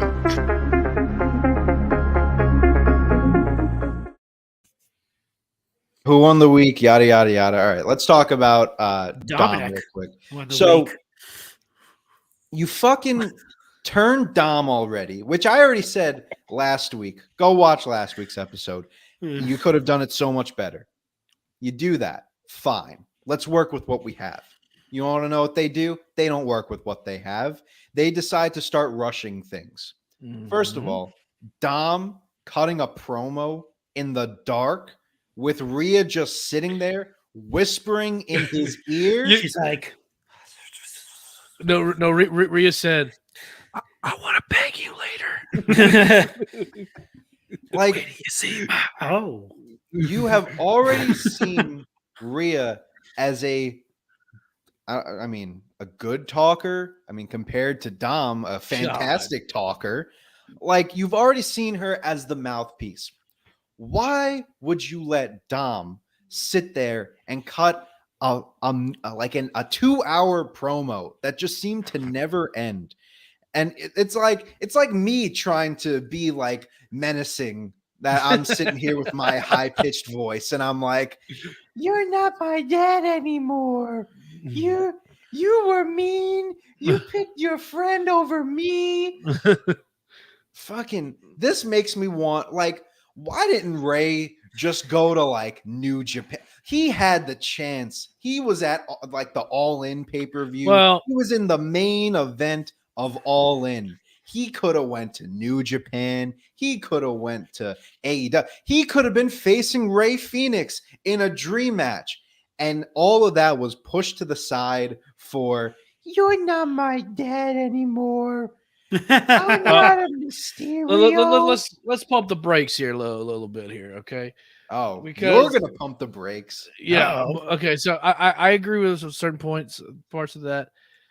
I mean, I do like the father son thing, and I agree with what No, you I said do last week. too. They're All right. pushing in a little too soon, and I think Ray, honestly, this is the most relevant and most interesting Ray's been since his world title wins. To be honest with you, Okay, yeah. so as I'd far have as to really that- think about that, but sure. as far as that last point, I'm like, no, this is okay, but But I only say that because on paper, I would take father versus son over majority of what I just said, hands down. Yeah. But the way that they're going about it, Yeah. you could have. This is a huge story. Have you ever gotten father versus son before in WWE? I mean, it's gonna Vincent happen. Shane. Yeah, Vincent Shane. Oh well, Vince and Shane. All right. Well, Yeah. that's He's got father versus daughter too. father versus daughter. Did he? Was it at like a first blood match or something like that? It was like a week before her wedding too. Yeah, first blood. But outside Stephanie. of Vince and Shane, because that was a whole nother thing. Have you ever gotten it before? No, You got brother versus brother? no. No. I don't think No. so. Yeah. So like this is No. once every how many years that you get to do this? Yeah. That you have an established star in Ray and his son, who is technically the heir to the throne. And you could have built this up to be a great story. I love that they took out Edge. Well, actually, let me backtrack a little bit. I love that they're taking out Edge, but they Like took him out Edge? too soon. You don't Yeah. like Edge? But they're taking out Edge too soon now, because when are you going to do this Dom versus Ray match at fucking Extreme Rules? What, like, the earliest I could see them doing this match, the latest that I could see them doing this match at this point is Survivor Series. But like, Survivor Series, you're going to do this? It might be. Damn. WrestleMania. You could have done this on the biggest stage possible. Yeah. And you take out Edge early, which now leaves it to just be Ray versus Judgment Day. And think- I don't know. They're just going about this so What they need wrong to with, do, I like- think, is get rid of like Let's get rid of in Judgment order Day. to, in order to make this last. at this point, In order to make fuck, this, I maybe. think in order to prolong this storyline between Dom and Ray, I think Rey Mysterio needs to like disappear for a little bit. I'm not sure how they do it, but like maybe he gets so distraught over his son's actions that he's like, I can't be around you anymore, and then he leaves for a little bit, and then maybe comes back at like Royal Rumble, and they pick it up so they can lead into Jeez. WrestleMania. That's the only thing I can think. I mean, maybe at that that's the point, only way they like, would save this is to get rid of Edge, and Edge and Ray have to be removed from this scenario, and they have to let like Judgment Day like feud. Edge with needs to someone be else. out of the scenario. Period. Edge I think- cannot I think- be reinserted into the story. I think they're still playing it to they're still using Ray to like build the storyline. I think they want to establish Dominic as a for lack of a better terms, badass heel. But you They don't need- do that at Survivor Series. No, you do that like, not even- WrestleMania. not even have that. Not even like they're not even like Edge and Rey Mysterio are not even thought. They're not even a part of Survivor Series. Have it so Judgment Day is facing another like a face team. Not even I just pick up a guess new at this feud. point. Throw in I don't know, fucking Johnny Gargano. Give him something to do. Give fucking somebody besides basically Edge and Ray need to be gone from TV up and all the way until a Royal Rumble. Yes, They're fucking this shit up, Marco. They will- fucked it up. And they I fucked think it up. the solution is they need to get rid of Ray and Dom. No, you're Not right. Ray and Dom, Ray and Edge. I'm sorry. Ray and But, Edge need like- to be removed. Like completely. They need Okay, to, thinking about it, yes. If they get rid of Ray and they hold off until the Rumble, then you at least have 2 to 3 months from the Rumble to Mania. Yeah. Ray makes a big return at the Royal Rumble.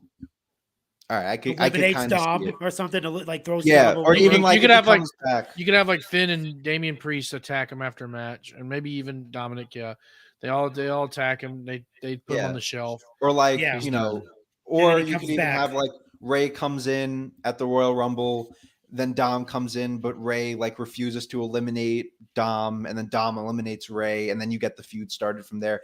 I could see it if that's what we're going with. But they do need to get rid of them.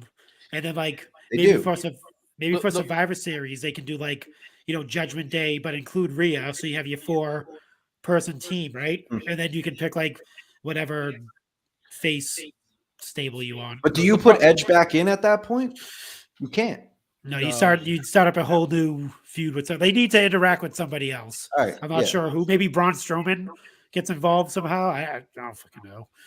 But Maybe. The problem is like you mentioned, is Dominic talking. Like it would remind me of and I said this in the group, like a Maury Povich show. Whenever the teenagers acting up, yeah, he's the like, bad teenager. my dad won't let me smoke marijuana. But you know what, Dad? I'm smoking fucking PCP too.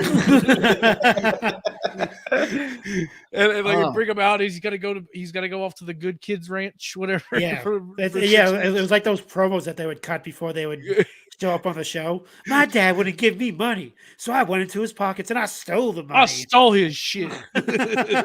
Dude, my teacher tried to keep me after school. I kicked his ass.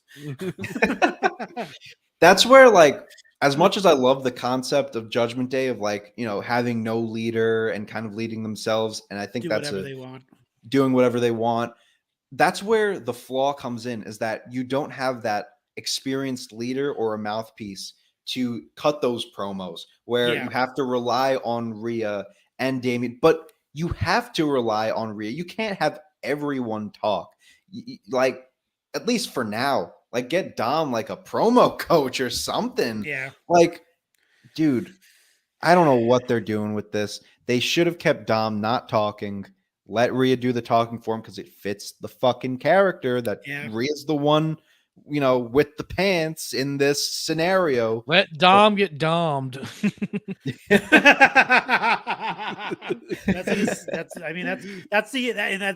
That's also that intricate storyline is they can't come out and say it, obviously, because they run a established business and it's kind of PG still. They can't say that Rhea's doming Dom essentially, but that's the underlying storyline. Is that's what they're hinting to? Is Rhea's already? She's made him a man already. I'm a man. Whatever. However you want to picture that, and I guess so. That's how It's you want to use your imagination. That's fine, but that's what they want you to know is that Rhea she has made a man of Dom at some point. Weird. There's an episode of Seinfeld where Elaine has to go to this bar mitzvah, and the kid makes out with her by accident, just forces himself on her basically. Oh yeah, and he comes and he goes, "I'm a man." That's Dominic. I'm a man. We need more Seinfeld references on this show. Oh yeah, Stella, Stella. Maybe the dingo ate your baby. Wow, these pretzels are making me thirsty. I'm not These sure where you would put that. pretzels are making me thirsty.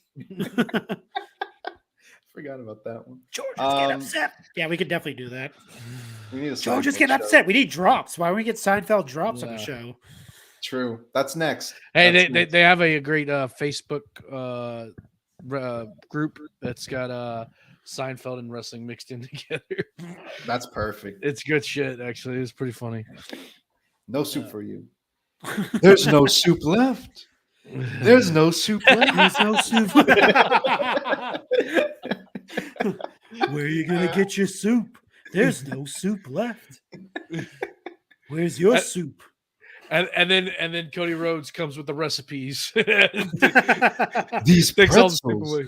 These pretzels are making the head of the table thirsty. Oh my god. Oh my God. Anything else we want to talk about from Raw and SmackDown before this? I don't know if we bring up real quick the Kevin Owens promo. Oh yeah, you had a conspiracy about Kevin Owens you wanted to talk about? Oh, Well, no. we kind of tied into it a little bit, kind of sort of, but I kind of feeling maybe, Theory had the he was the Mr. McMahon guy, right? And he got the briefcase during the Mr. McMahon era. Mhm. Maybe they're gonna have an Owens Theory match where put the briefcase on the line. And Owens grabs the briefcase. Maybe they'll use that on their way to somehow separate the titles from Roman, but maybe not. I don't know. Without him losing it. I'm not. It's like I said. It's a theory that's they're about to push Owens really big. And by the way, I'm gonna. Owens has been a babyface for a long time, and I think Tom got really confused. Yeah, like What? What do you mean? He got confused. And he's like, "Well, they just turned Owens babyface for no reason." I'm like, he's been babyface since the Triple H era began. he's a tweener. Even before that. I mean, I would probably say after the Stone Cold match. When he came, started. yeah. When he came to kick Ezekiel's ass, that was the start of his babyface run. Yeah, that was Yeah. the When he prize fucked up fighter. Ezekiel, that was it. Like, Yeah, So, but he's like, yeah, I could see but that. I don't know. I thought it was a great promo, by the way. And Yeah. Oh yeah. I think we're going to see something big from Owens coming up soon. So. I think too that they use him as well to get that message out there that, like, just if you watch that promo again, just the wording they use about what he used about, like, this isn't how it used to be. Back in the day, how many people did this? How many people came in and only hit that whole thing? That's almost like that's almost like Triple H. Like, I'm not saying Triple H wrote that promo, but that's almost like Triple H using Kevin Owens saying, "Forget what you know about what talent looked like back then and how it was chosen. This is how it's done now." Mhm. Basically, that's what it seemed. That's what it sounded like to me. It sounded like Kevin Owens doing his promo, but it also sounded like a double meaning, basically saying, like, this is a new era of WWE. The guys like you aren't just going to walk in with your chiseled body guy, Vince McMahon. That's not happening anymore. Guys like me, the workers, the guys are going to go out and put on a show. These are the guys that are going to get all the opportunities now. And it's up to you to, either basically fall in line or fall back. So that's somebody Triple H isn't looking at bodies. He's looking at talent. He's looking at people that can cut a promo, get in the ring and entertain, and basically just do those things and not just walk out there and look muscular and just be this big monster. And just because people are going to go, "Oh, what about Braun Strowman? He's just a big muscular guy." Triple H said in that interview that they needed, not that interview, but it was another interview, that they needed a Braun Strowman back, like a big menacing guy back in the fold, just in the mix, essentially, as a threat. That's literally why they brought him back. Not because my only issue on I like putting the money in the bank on Kevin Owens. My only issue is like, when do we get to the point where it's too much Triple H changing things? Because he's already gone on record to say, like, keep changing, pal. keep changing that shit. My whole thing is I'm not gonna change things just because it's the way that I want to. Oh, Here's the thing. well, that's his catchphrase. It used to be like, best for business. Now it's just, here's the thing. Here's the thing, guys. He gives you a comparison. Yeah. You take I'm not gonna. But he's got on record orange, to saying, like, I'm not gonna change things just for the sake of changing things. Here's the thing. I might I mean, I think he's doing it his way, though. No, I think he should do it his way, but I don't think he can change every single thing to just turn it into like NXT, if you want to call it like I think that. he can. Well, but I mean, I don't think he wants to. Essentially, Theory's not that guy. Like he can't keep up on the. Going A-Town down.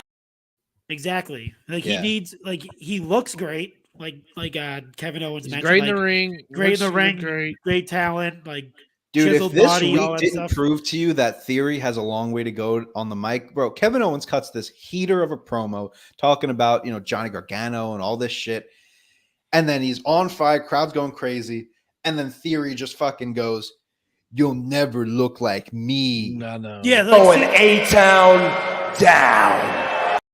That's exactly what Triple H is talking about. Like, it's not that he's changing it. It's basically that's how it should be. It should the opportunity should go to the people that are going to work and that want it, as opposed to looking a certain way and not like basically having this set of skills, but not working on the other set of skills. Like you need to be well-rounded, I think, under Triple H's, under his control. So you have to have mic skill. You have to be good in the ring. And you have to be a personality. And obviously Theory can work on that and get that going. But I mean, it's going to be a while, like you said, with the look at my body is better than your body.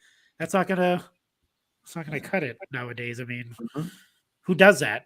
We're not going to get any pose downs anymore with Theory. My body looks better than y'all's body. Another thing I want to bring up too is what you haven't seen in a while since Triple H took over, the 24/7 championship. Yeah.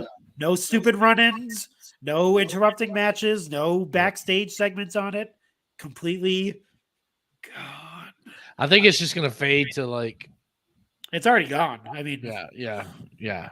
It's weird because like whenever left. Dana Brooke like shows up on the shows, she's holding the title, but just oh my god, she's just like the last that I've heard of the 24/7 title being brought up was that like when Bayley's group was backstage with Dana and Dana was about to do the match with Dakota Kai and she's just like, I'm ready 24/7. And fucking nothing else happened. Again, another reason. But the title is changing hands on like the house show circuit, which is weird. It's like that's Nikki Cross just won the title on like a random house show.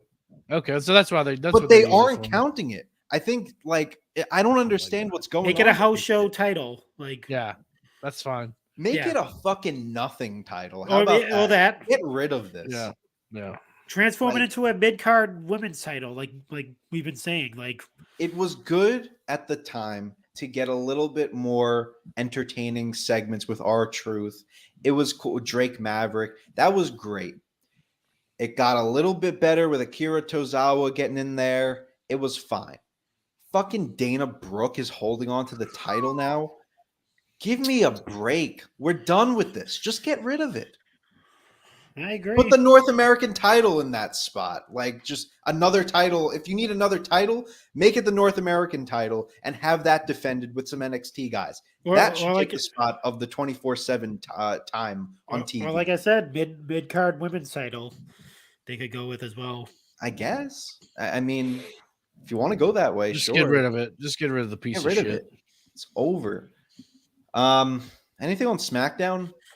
This is going to be tough for us going forward now that we're on Thursdays because like Yeah. SmackDown is a year away. Well, I do like how they meandered the story with Solo. He had the big debut.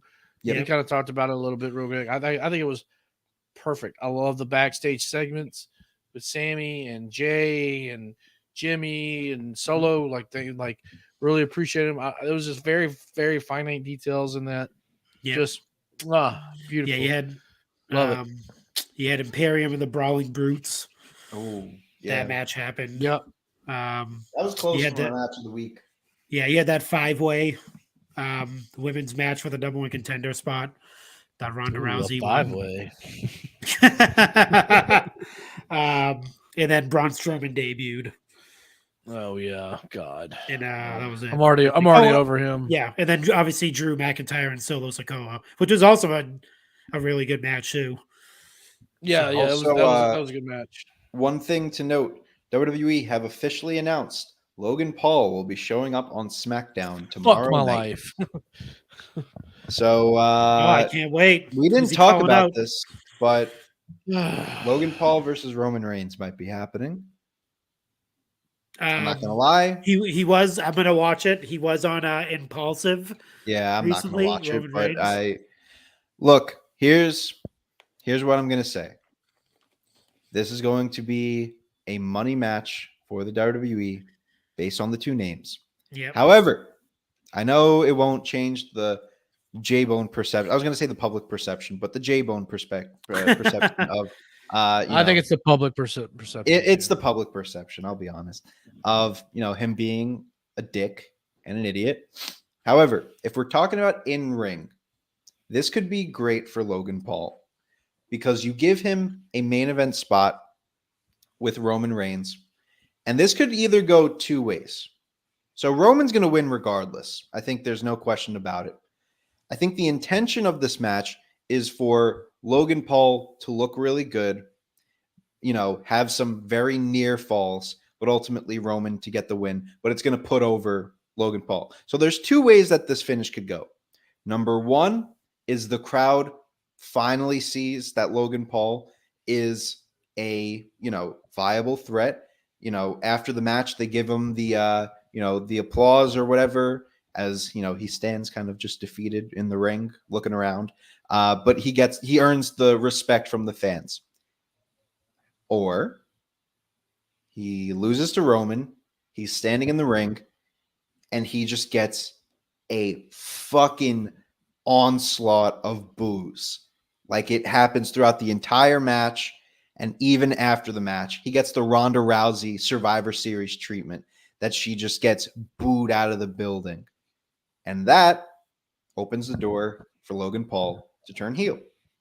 So either way, I think this is a win-win for him because it'll give him some sort of direction, either making him a viable threat within just the WWE roster, or it turns him heel and gives him potential to be the dick that everyone thinks he is.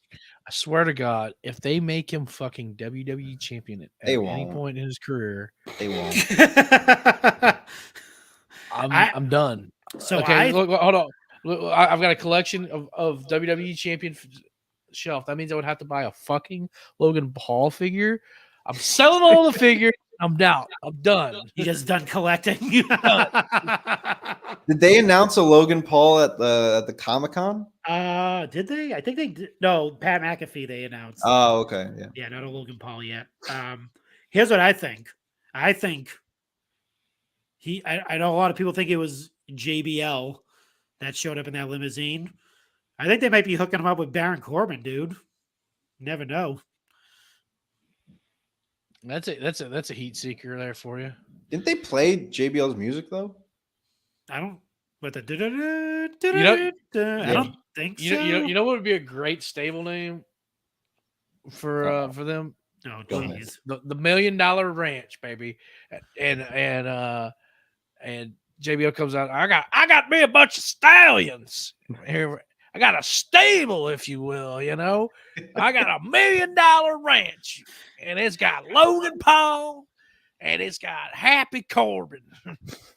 What do you say about that, Michael? I'd be interested to see who he calls out, or unless they're looking to break that 3 million viewership mark, because they were at what, over 2 point something million last week. Yeah. With the addition of Logan Paul, depending on how that looks, they're definitely going to probably reach up to 3, and that's pretty insane if that does happen for like modern day television to hit 3 million Logan people. and Roman could bring in record numbers over the last 10 years, possibly. If they do it right. I was just on your podcast, and you're going to come out and challenge me on my show? You got your little podcast. That's nice. But you're not holding one of these. He looks at championship. the bloodline. Who does he think he is? He's challenging me. Does he know who I am? I'm the head of the table. I made your show relevant. People listen That to your show. podcast, that's my podcast. Those microphones you're talking to, those are my microphones.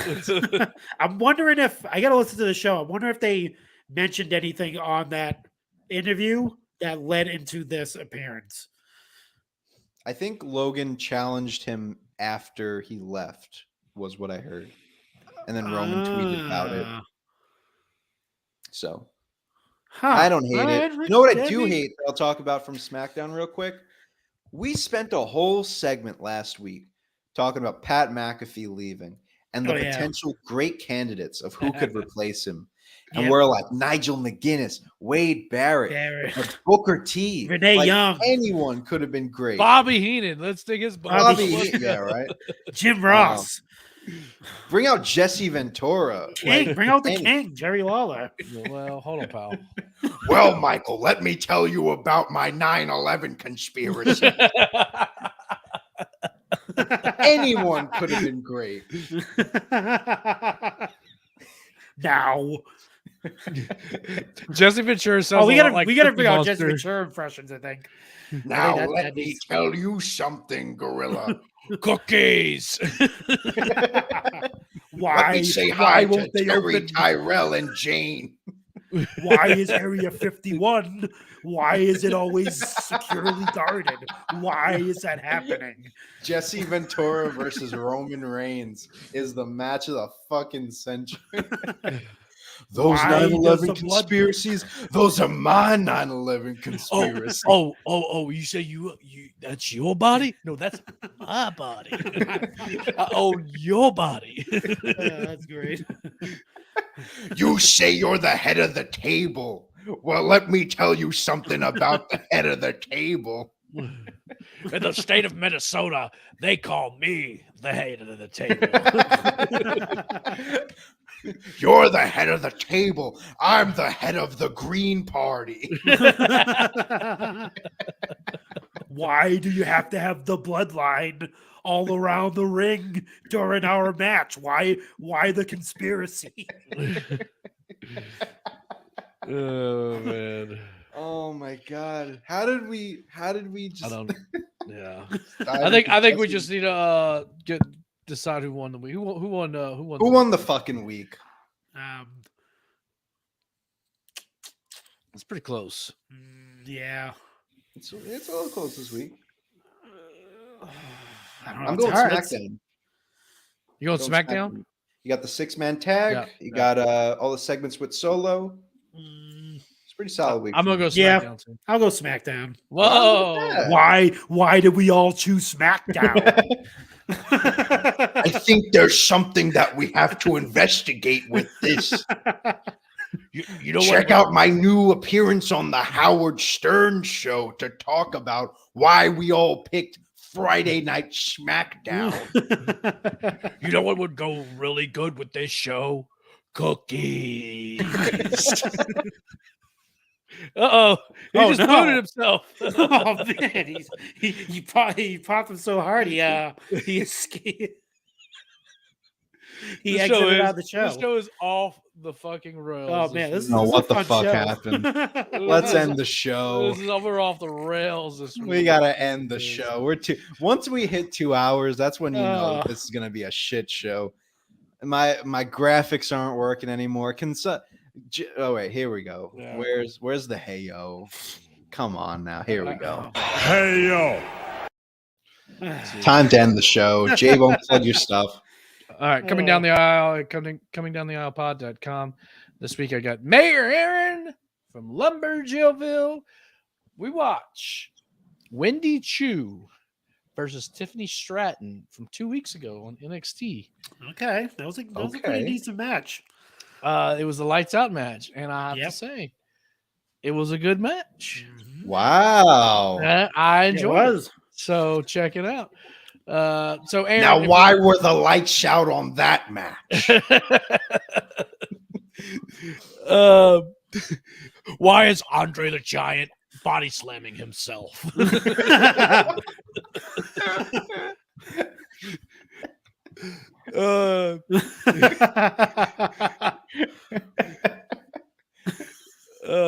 So but Mayor Aaron, he's of course he's the women's wrestling aficionado. That's where women's wrestling lives there, Lumberjillville. So we talk about wrestling. He comes on every 6 months, and we kind of do a wrestling roundup, women's wrestling roundup, excuse me, and we talk everything women's wrestling. And then this weekend, I'm going to drop a new list.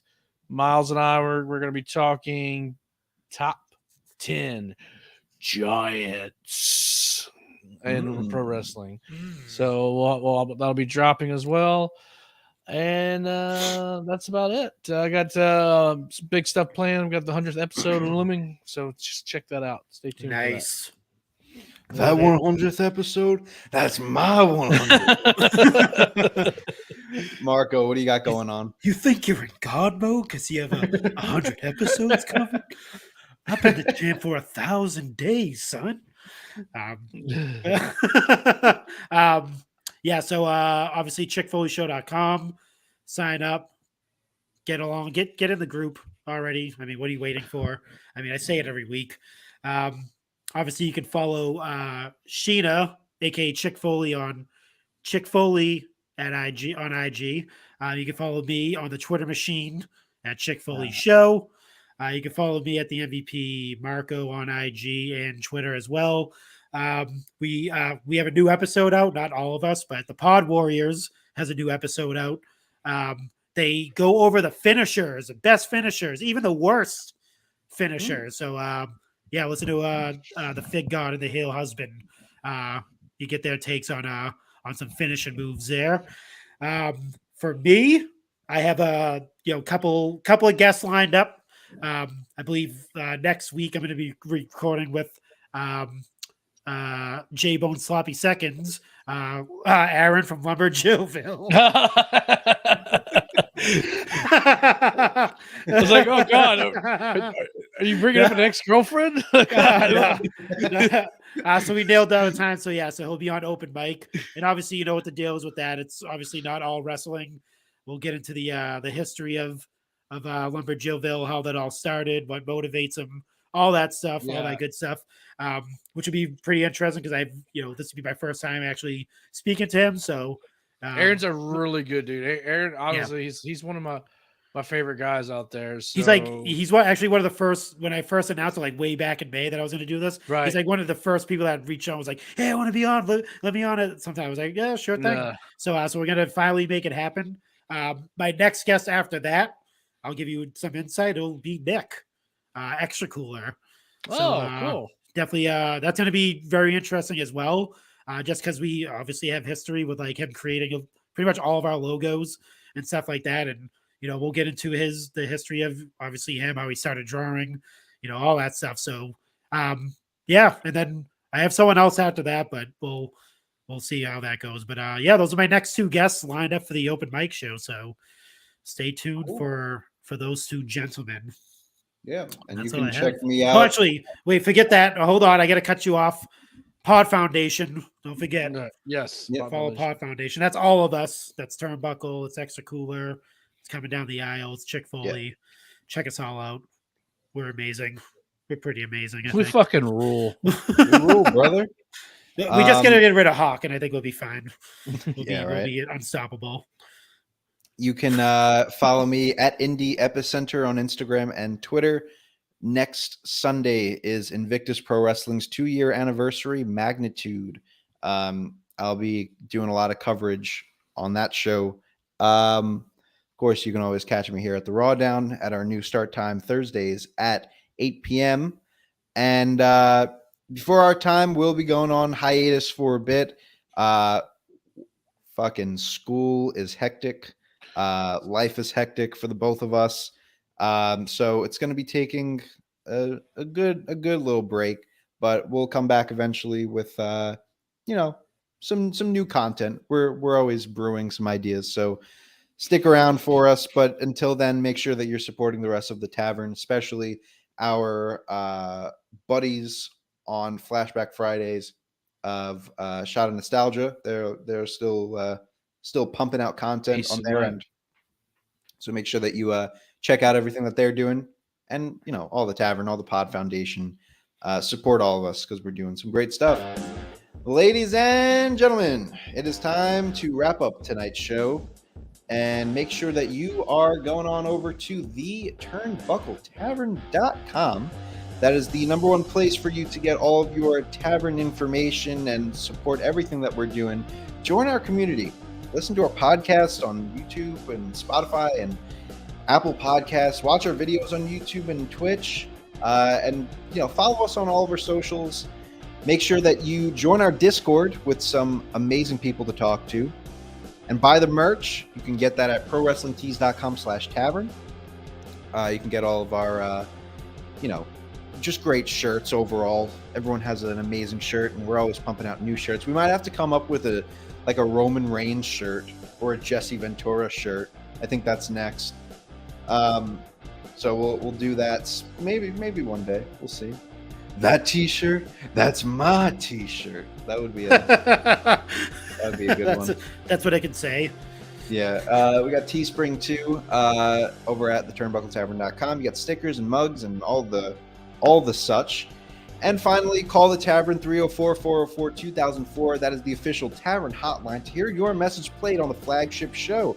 We haven't heard a message in a while, so I want to make sure that someone calls in and talks about Rawdown, talks about someone, maybe just rant on like Tom. That would be a fun one. Just fucking rant on Tom for a good 3 minutes.